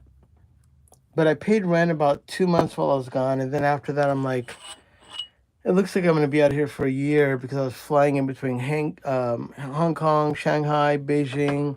I lived 6 months in Chengdu, China. This is when I was 45, and I'm almost 60 right now. That's where I met my wife in Hong Kong. Um, so I had, in going out there, I was a little bit over it. I was almost feeling like maybe I didn't want to record bands anymore. I just wasn't feeling it. People were jaded. People were fucked up. I'm starting to get jaded. I'm starting to have a bad attitude. If you go record with someone and they're not having a fucking good day, man, who wants to be around that person? That's the way I feel. So that's the way I kind of approach it. Sometimes when bands come in and I've had a bad day, I gotta really shake it off, man, because it makes everyone feel uncomfortable. I used to have an assistant, this girl, she was awesome. But the problem is, I had to ask her to, like, every day she came in, and for whatever reason, she was having a bad day because of something. And she would just come in, and, like, the artist was like, how you doing? Oh, yeah, I have a flat tire and this and that. And my girlfriend said this and that. And, like, suddenly I had to tell her, like, do me a favor. I know it sounds mean. Don't talk to anyone if you're having a bad day. You're really bumming people. It's like that one guy at your work. You come in, you had a great weekend. Hey, what's up, Chuck? Fucking motherfucker, this and that. And then, can you believe this fucking shit? And then they get into politics and church and like, oh my God, like, why did I even ask this guy how his day was? Well, that was a lesson learned when I went to China was do your best to have a positive environment when you're recording. I didn't always feel this way, but the artist is always right. And instead of arguing about something you don't want to do, just try to do it and make sure that everyone's happy. And you know what? If the artist is good and he's talented, he'll understand that maybe your idea was better. But if he doesn't, fuck him. You know, let him fucking hang himself with a terrible record. If you can't help him make that record, it's not your choice. As an artist, they're the ones that have to decide that. So you got to get over it. You got to get over yourself. You got to let your ego go. And we're gonna rinse and repeat here. Holy smokes! I can't believe I'm gonna have to do this again. Hold on. Have faith. Have faith.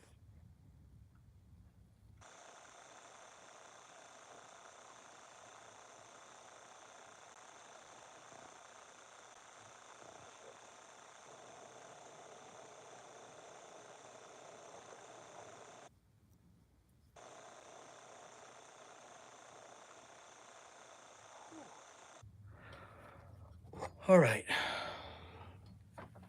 When I said "Whoa, Nelly," that could have been replaced with the F word. So, but that, what do I say, man? I say something.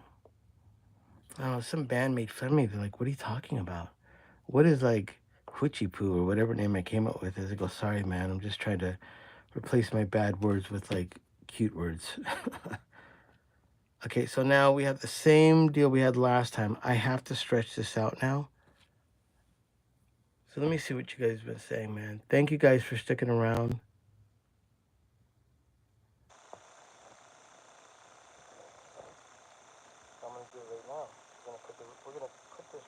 the mic. Sorry, I moved the microphone out. I had to stretch this out. I didn't even realize I did that. Was a little stressed out having to move my car in the middle of this. I was just about to get my mojo on to get psyched up to put in a ribbon. Hold on. Fuck.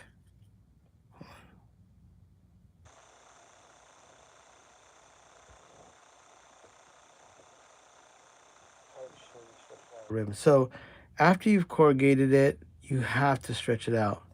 But you gotta stretch it out so it can go straighten out and take off the tension. Oh fuck. I mean hoochie poo.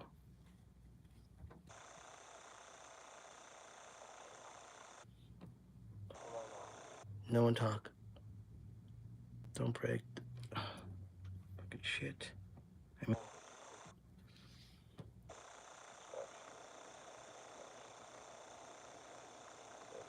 now, if you watch when they're making lawyer microphones, you see them blow into them a lot. I used to do that. But between that and stretching what I just did, and then by the time I stretch it out in there, I think it's fine. And I do test it. I listen to them, and then you'll see that move every now and then, but I'm not really saying I'm blowing on it. I'm just like going around the mic and blowing, and I want to see what that tension is.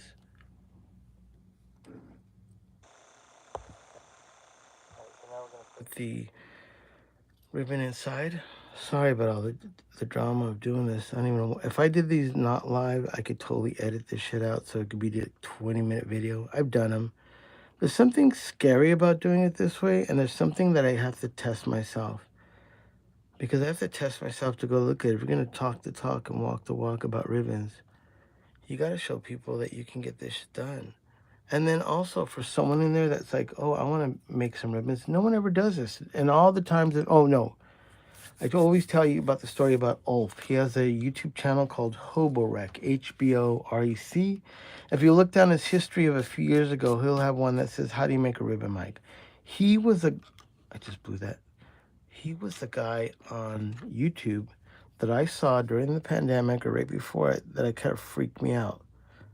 Because he made a mic, and then I told my wife, I'm going to make a mic. So I went on eBay, I bought the kit, and I realized as I was designing the transducer and building my mics, the shortcomings, because I'm used to high quality mics, wasn't there. And even though he gave me the inspiration, and dude, his mic sounded really good, I decided I wanted to go further, and I wanted to manufacture a mic, and I want to really learn how to do these. So that was my journey started with Ulf, ULF, from Sweden, Hoborec. And he's actually become a really dear friend. When he flies into Los Angeles, we go to Nick's Cafe and we have breakfast. I can't tell you enough on, oh, fucking shit, man. I'm talking here and this ribbon's blowing up on me. I can't tell you enough on what a dear friend that guy's been. He laughs at me now when he sees me doing this shit. He's like, dude, you really got into it. I'm like, yeah, I'm sorry, man. Okay, I need to figure out which way I want to put this mic in. Hold on. I don't like that. Hold on. I don't like that either, son of a bitch. I have this thing when I look at the ribbon, I can tell you which way it's got to go in. I don't know what the theory is or what I'm looking for, except when I lay it down, it has to look a certain way, and then I'm like, oh, that's it. So that's it.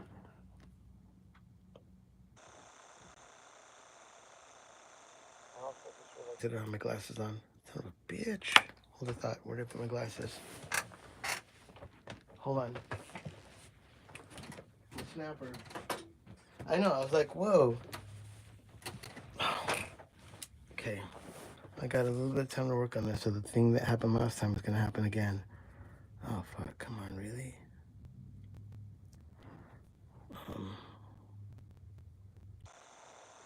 Okay. Oh, come on now. Oh, fuck. Really? Oh, my God.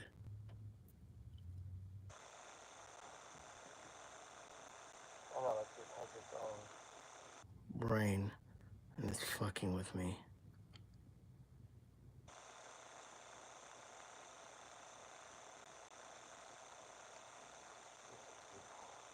Almost.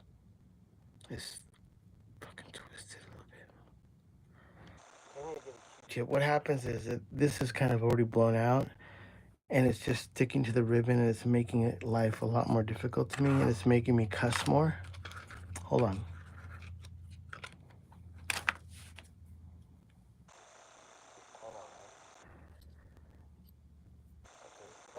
That looks fucking straight, but this is not tensioned right.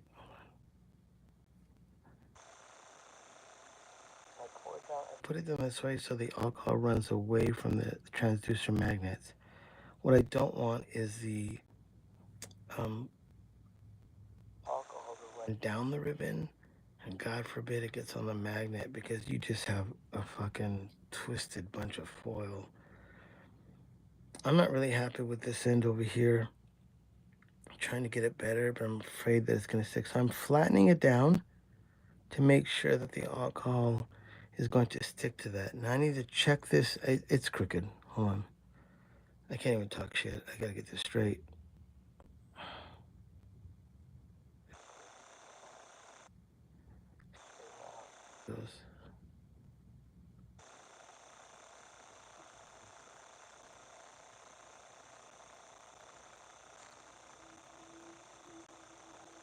Now,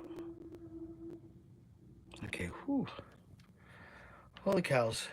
Son of a bitch. Don't talk.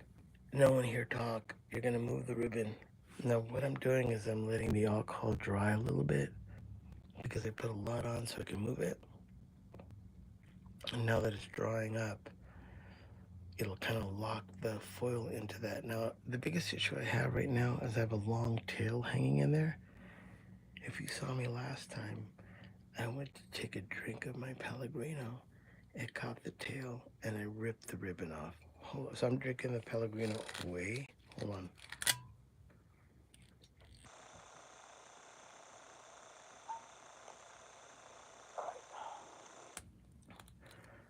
Now, what I need to do now is make sure that the ribbon is straight in there. It looks straight. It looks fucking killer. That's a good job. I even like the tension of it. But I need to hold it up to my light, then make sure it's perfectly in the middle there, perfectly middle there. Because once I put these brackets in, if I start to screw them in, they could pull or move left or right. I know. It was terrible, that accident. So let me check this in the light. Hold that thought.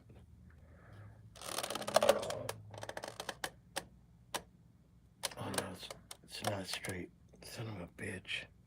I wish I could lie to you, but this is going to someone that has faith in me, and I promised him that I would have a good cut. This is crooked. You can't tell. Even when I'm looking at it right now, it looks straight, but in the light, this is slightly to the right. There it goes. Okay.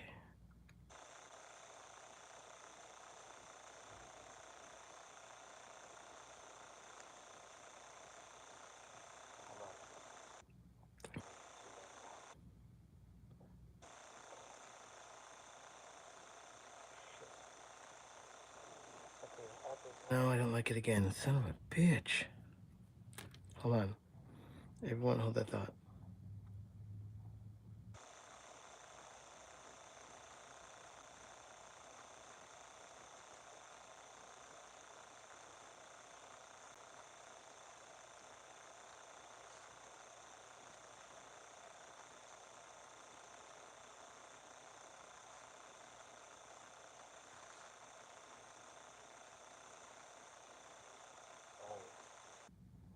Doing a little dance here.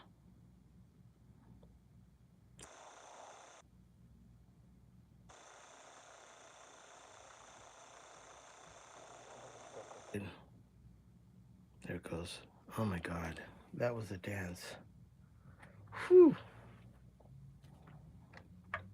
So if you notice what I'm doing, which is kind of a, the dance I do is, it's not right. I have to do this side now. I made this side pretty good, but I can tell that this side is a little bit off, and I need to make it right. When I was putting alcohol in it when it dried, it didn't really dry the way I wanted, so I need to release this again.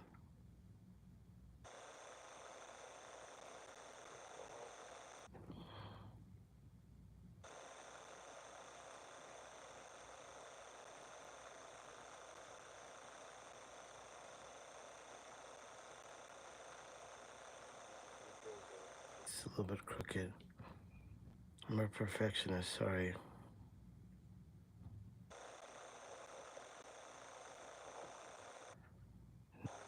Side.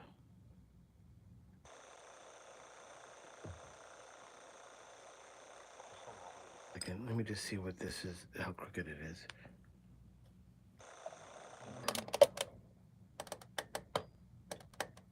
Yeah, it's good. I have a little bit of wiggle room on the tension if you're asking me how it's tighter or not. I tension it so it's got a little bit of room to just have some room to breathe. And that's how I initially do it. When I stretch it out, I'm not totally optimizing it, but the low end that you get out of the ribbon is a little bit better if it's got a hair not too tight.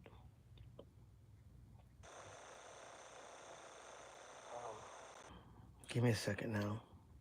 Okay, so I checked the ribbon. It's centered out, which I'm really happy about. So I need to put the brackets in. And this is where me centering them has a lot to do with how the brackets not only get accepted back into the transducer, but the ribbon won't get screwed up again. And then I have to take the brackets off and redo it. So let's see. Oh shit. I had to plug in my phone, so I have a cable now because the battery is dying. Hold on, hold that thought. Moving the light a little bit better. I need to see what I'm doing. Like I said, I'm working behind the camera, not looking up at the mic, which is hard for me.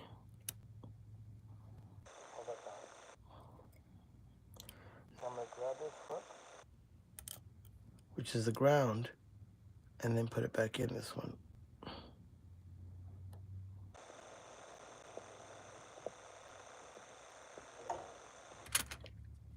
I'm not going to tighten it all the way, just enough so I have a little bit of wiggle room to move the other side. If I crank this down, it has a chance to bow up that plastic, but if I make that crooked, I need to adjust this one like my finger. I don't want that mic, I don't want that mic to come down and I don't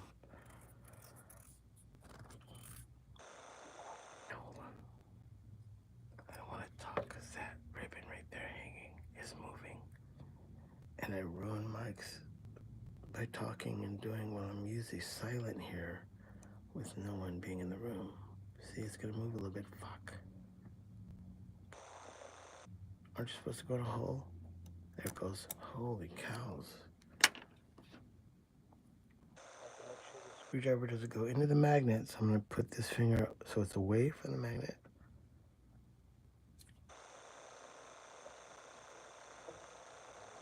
Guard the ribbon as I tighten this. Slips and it goes away from. So I'm gonna tighten this semi-tight. I'm gonna crank it down all the way.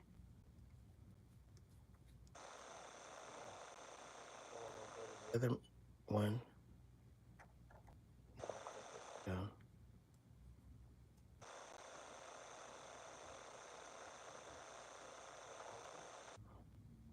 One more time to this one. This side of the ribbon. Now I need to check it in the light to make sure this is straight and this is straight. Now if this one is crooked after I've tightened it down, sadly, rinse and repeat. I need to unscrew those, reset the ribbon, line it up, and then put that back down. Hold on a second.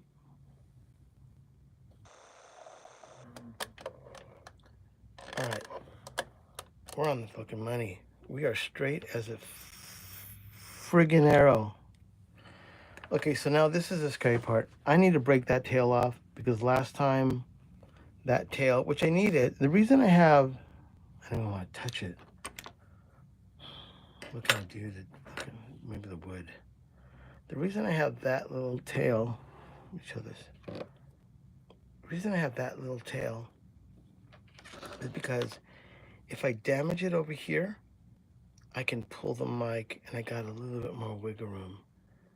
And that little extra wiggle room is sometimes what I need because if I damage the ribbon as I'm over here moving it around, I know I could just pull it a little bit up And since my corrugation is really good, it usually lasts pretty good if it has to go over that and still retains its shape, which is important. So now I'm gonna do a little something here that I'm hoping I don't fucking ruin this mic. My alcohol just got poured out. I'm gonna put more alcohol in it. Hold on. I'm running out, but I have another bottle of 99%. This is 91. I usually use this for just, when you use 91, you got a little bit more time. If I use 99, that alcohol evaporates really fast and you're out of luck. But when I do cold microphones, I use the fastest absorbing because that's the mic that I have to get it in one shot. Okay, so what I'm gonna do is as much as I hate to do this, I have to tear this piece off. Oh shit, it moved, but there it is. So I took that off the end. I don't need that. I don't even have a ribbon mic. Sadly, that is unusable. So now I feel personally that, let's see here. Oh, that's pretty fucking good.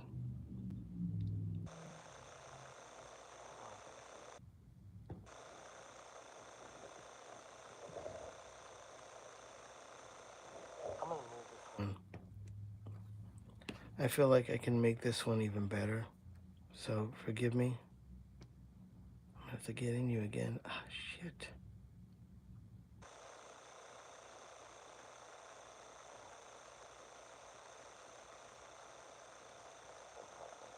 Maybe.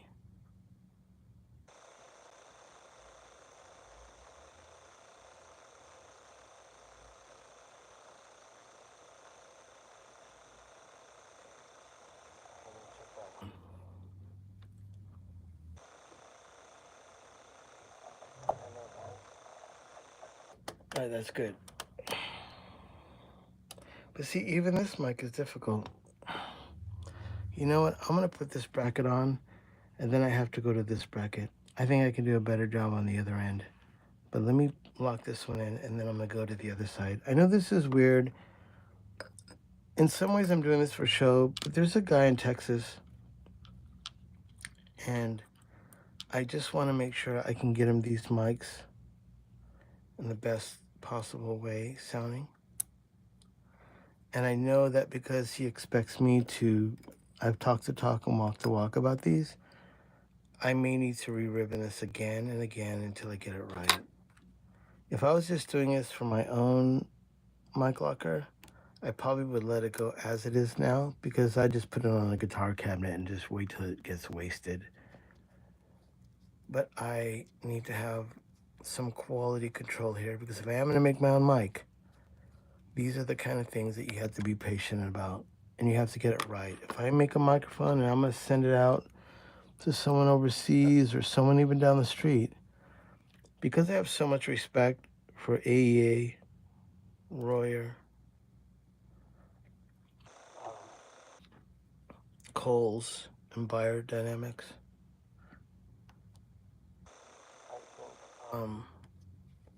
I should put that same work ethic and quality into your own microphone. So even though this mic is taking me like more than 2 hours to, and then I still have to test it. That's that whole thing when people say, "Dude, is that all you're doing?" Oh my God, man, yeah, that's all I'm doing. You do this. You can. Let me take that back. Anybody can do what I'm doing, but it's taking me a few years. It's like a wild horse. Sadly, I'm gonna remove this bracket because I feel like I need to pull it a little bit on that way, and there's no way of adjusting it. I've done the best on this side. I like the way this looks. I don't like the way that looks over there. This is where I fuck up a ribbon. Honestly, I don't want to jinx myself, but it's like a guy that escaped prison and he's on the other side of the fence and then he says, "Oh, I forgot my toothbrush. Are you really gonna go back in for your toothbrush? Can't you go to CVS and buy another one?" Nope. That toothbrush is my favorite one. And he goes back in and he gets busted. Okay, so I have to be really careful because these screws fly out of here. Oh, shit. So those screws, they're just like the Eiffel Tower. As I'm pulling them out, I can feel them tilting towards the center of this microphone. And that is a big no-no.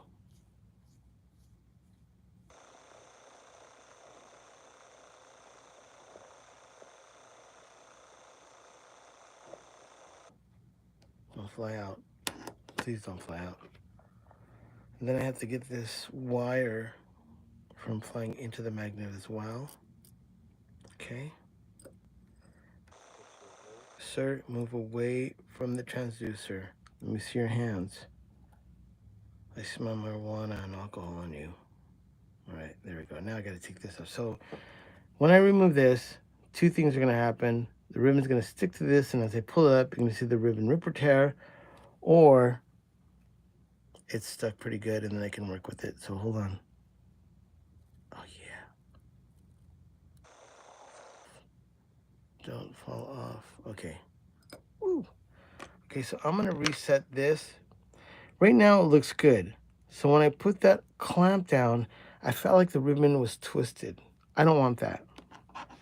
So that's why I need to reset it again, because when I set it in the alcohol, somehow when I go to straighten it out, it's not laying straight in there. And that sometimes is not my fault because I didn't make this mic. But I need to make sure that this is really rock solid in here. I don't like that either. Hold on. I need to get a new Q-tip. That one's gone. All right, new Q-tip time. Hold on. Let me get one that has a tight head on it. Okay, let's do it.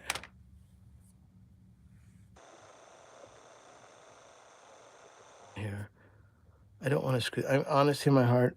I don't want to do this again. I really want this to be done so I can get on with my life and you too.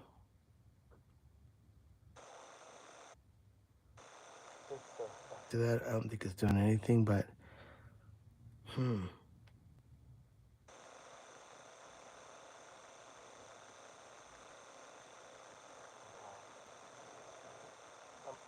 tilting it because I want the alcohol to run away from the magnets.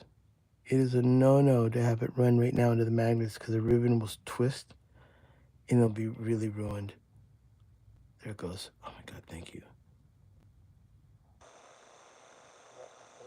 Just do that. Oh, fuck.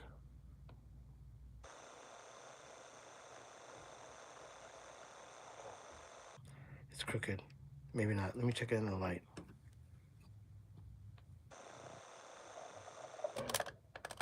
Yeah, straight.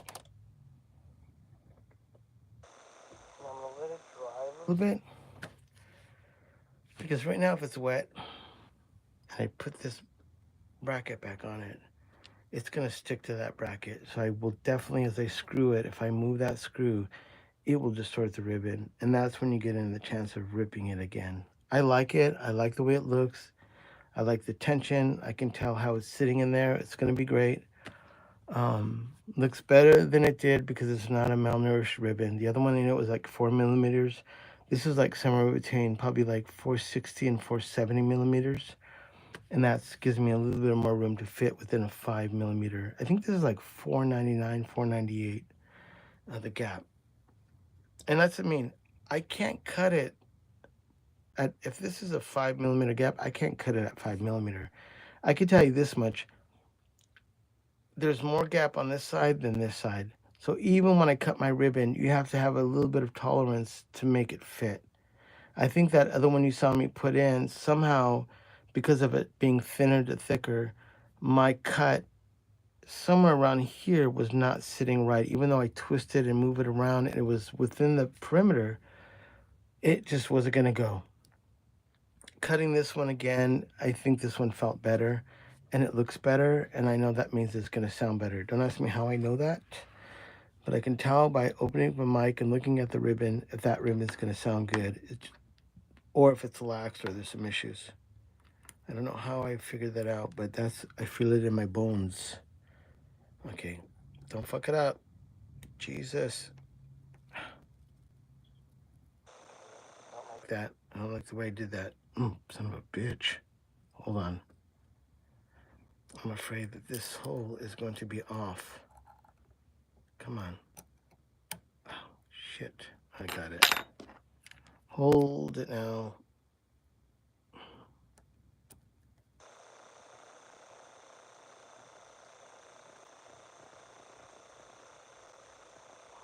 All the way down, just enough to give me some wiggle room. Holy smokes. That's the one. Holy smokes, that's one of them. I think it's Hoochie Poochie. Hoochie Poochie. There it is. That was used to be fucking shit. And my wife saw, I don't really like what you're saying. Okay, Hoochie Poochie then.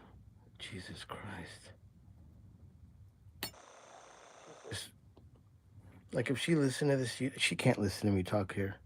She'd just be going crazy. Like, why are you talking like that?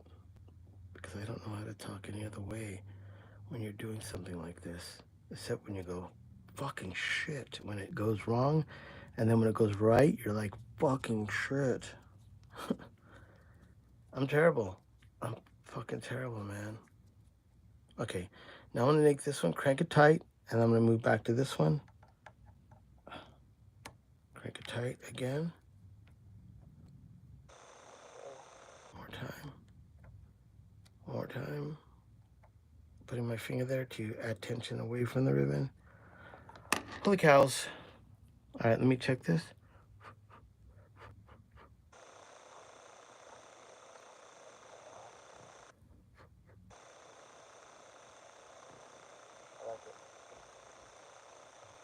All right, there you go.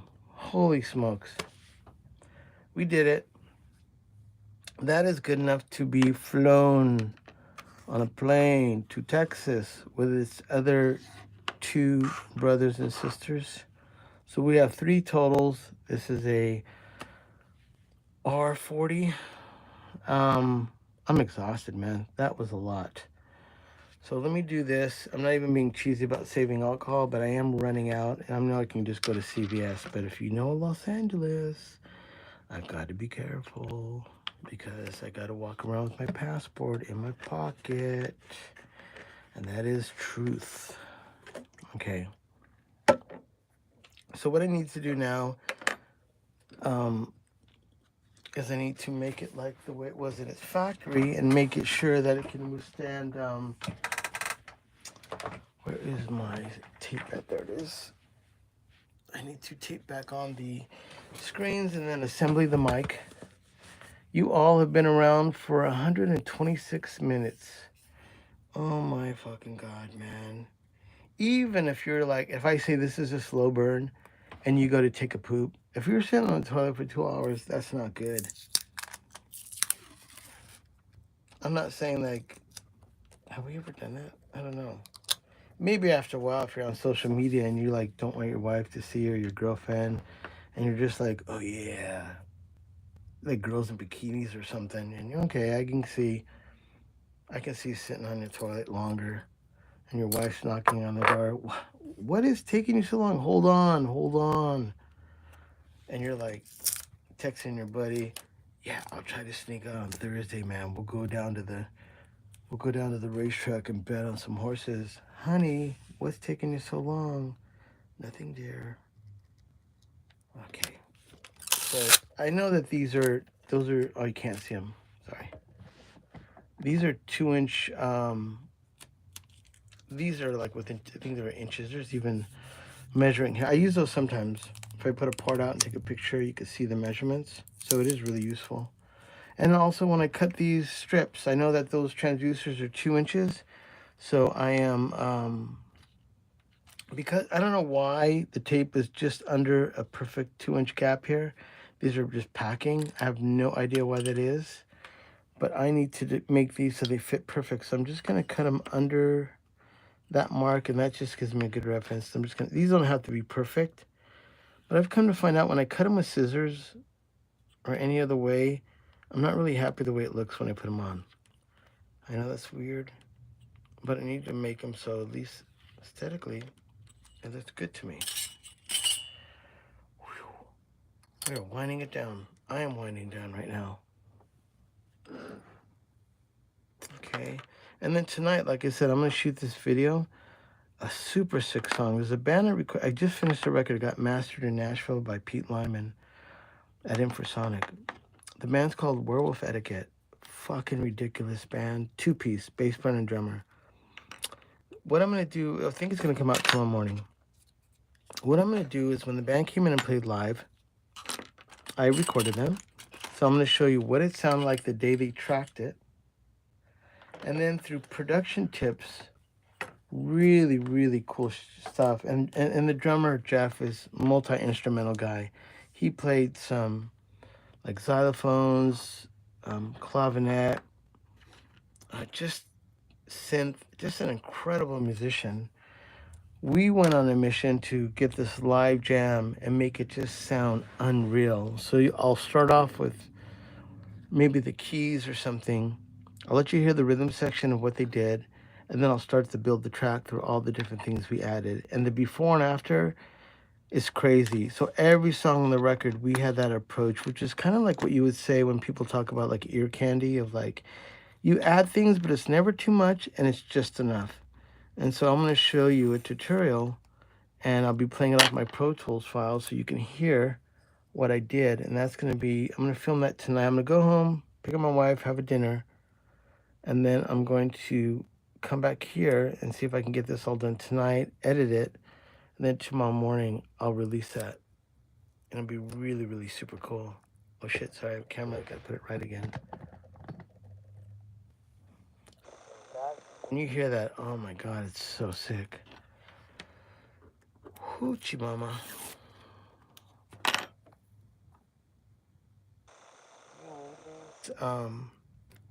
Screens, because like most ribbons that you see, this isn't necessarily for sound, but it really protects the ribbon as high sound pressure hits it.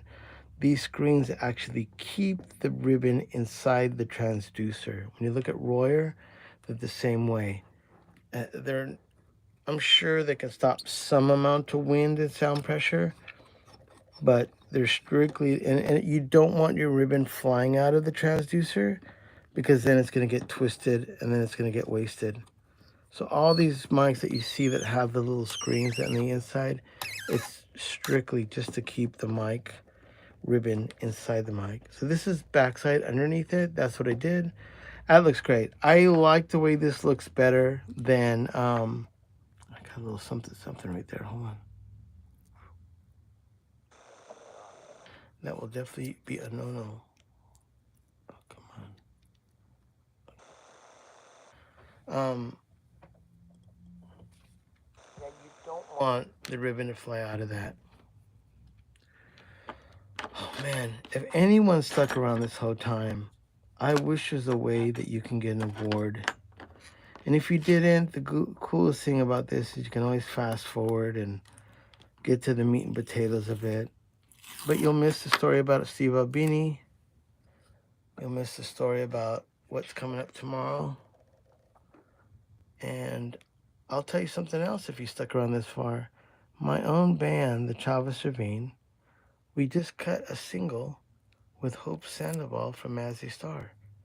This song is fucking ridiculous. And I've mixed it. It got mastered once again by Pete Lyman in Nashville. And I'm going to be hopefully releasing soon a video on this channel of that song. And I'm going to do a breakdown of the song of what we did and how we did it. That was something that probably will be in a few months. But I'm hoping all goes well. We're going to release vinyl of that song. And then I have another song. There's a local band called Autolux. Ridiculously band. Carla, the drummer, one of the greatest drummers on earth, she played also on the other single. So I have Carla from Autolux on drums, singing with the Chavez, or playing drums with the Chavez Ravine. And then I have Mazzy Star, Hope Sandoval, singing on our new single, which is just mind-blowing. So what I'm doing now is I'm just making sure that this adhesive and the tape that I put in, because I cleaned it with alcohol, I really want it to be secure. I don't want this mic to come back to me because something, when I put it together, it was on my fault. I mean, if you drop it and you blow it or it gets crushed under your tire of your car, that's not my fault. But little things like making sure this is good. So now the mic has been complete. I like that. So every mic I do, if you just sat with me for the last 2 hours or more, this is what I have to do to make sure that every mic that I work on. So if you want to help me out, even more so than buying me a coffee, which you can, if you are a musician or a producer, contact me in my info underneath description. All my Instagram accounts are in there, my email. You can write me, get my P.O. box. You can hunt for these R40s online, or you can go right now to Sweetwater. I recommend buying a pair. Get the MXL R144 pair. They ship it to me for free to my P.O. box. You've already spoken with me and I've given you my address. Send it to me. It's $250 each microphone, and the work you saw me do on this one mic will be done to both. And you know me, I just don't settle for it unless it's really badass. And then once you get the mic back, it will sound like, I guarantee you, between a $600 to $1,200 quality ribbon mic, because all this is what I care about. And when you buy these microphones, all this is what they kind of don't. They want the body, they want it to work, they send a slack ribbon, because they just want it to arrive to pretty much someone that's a novice or your first introduction to ribbons that are cheap. And what I'm doing is I've just come to find out that these mics are smoking good. And they have everything there. Everything is inside of a Royer mic is what's inside this mic, except you don't have space age metal that it's held in, and their corrugation is very particular to Royers. I corrugate, you could say if there's any corrugation I'm closest to, it will be a Royer. And that's all she wrote. All right, everyone. I'll see you maybe tomorrow morning. I won't be live, but I will try to get that video done tonight, and hopefully you can check it out. Thank you all. And thanks for the coffee. Uh, you guys are wonderful for buying me a cup of coffee. You could get me that under the description. It says thanks. Holy moly, Dylan. Thank you so much, sir. I can't believe it. You are a trooper. I appreciate that. And always hooking me up. Thank you.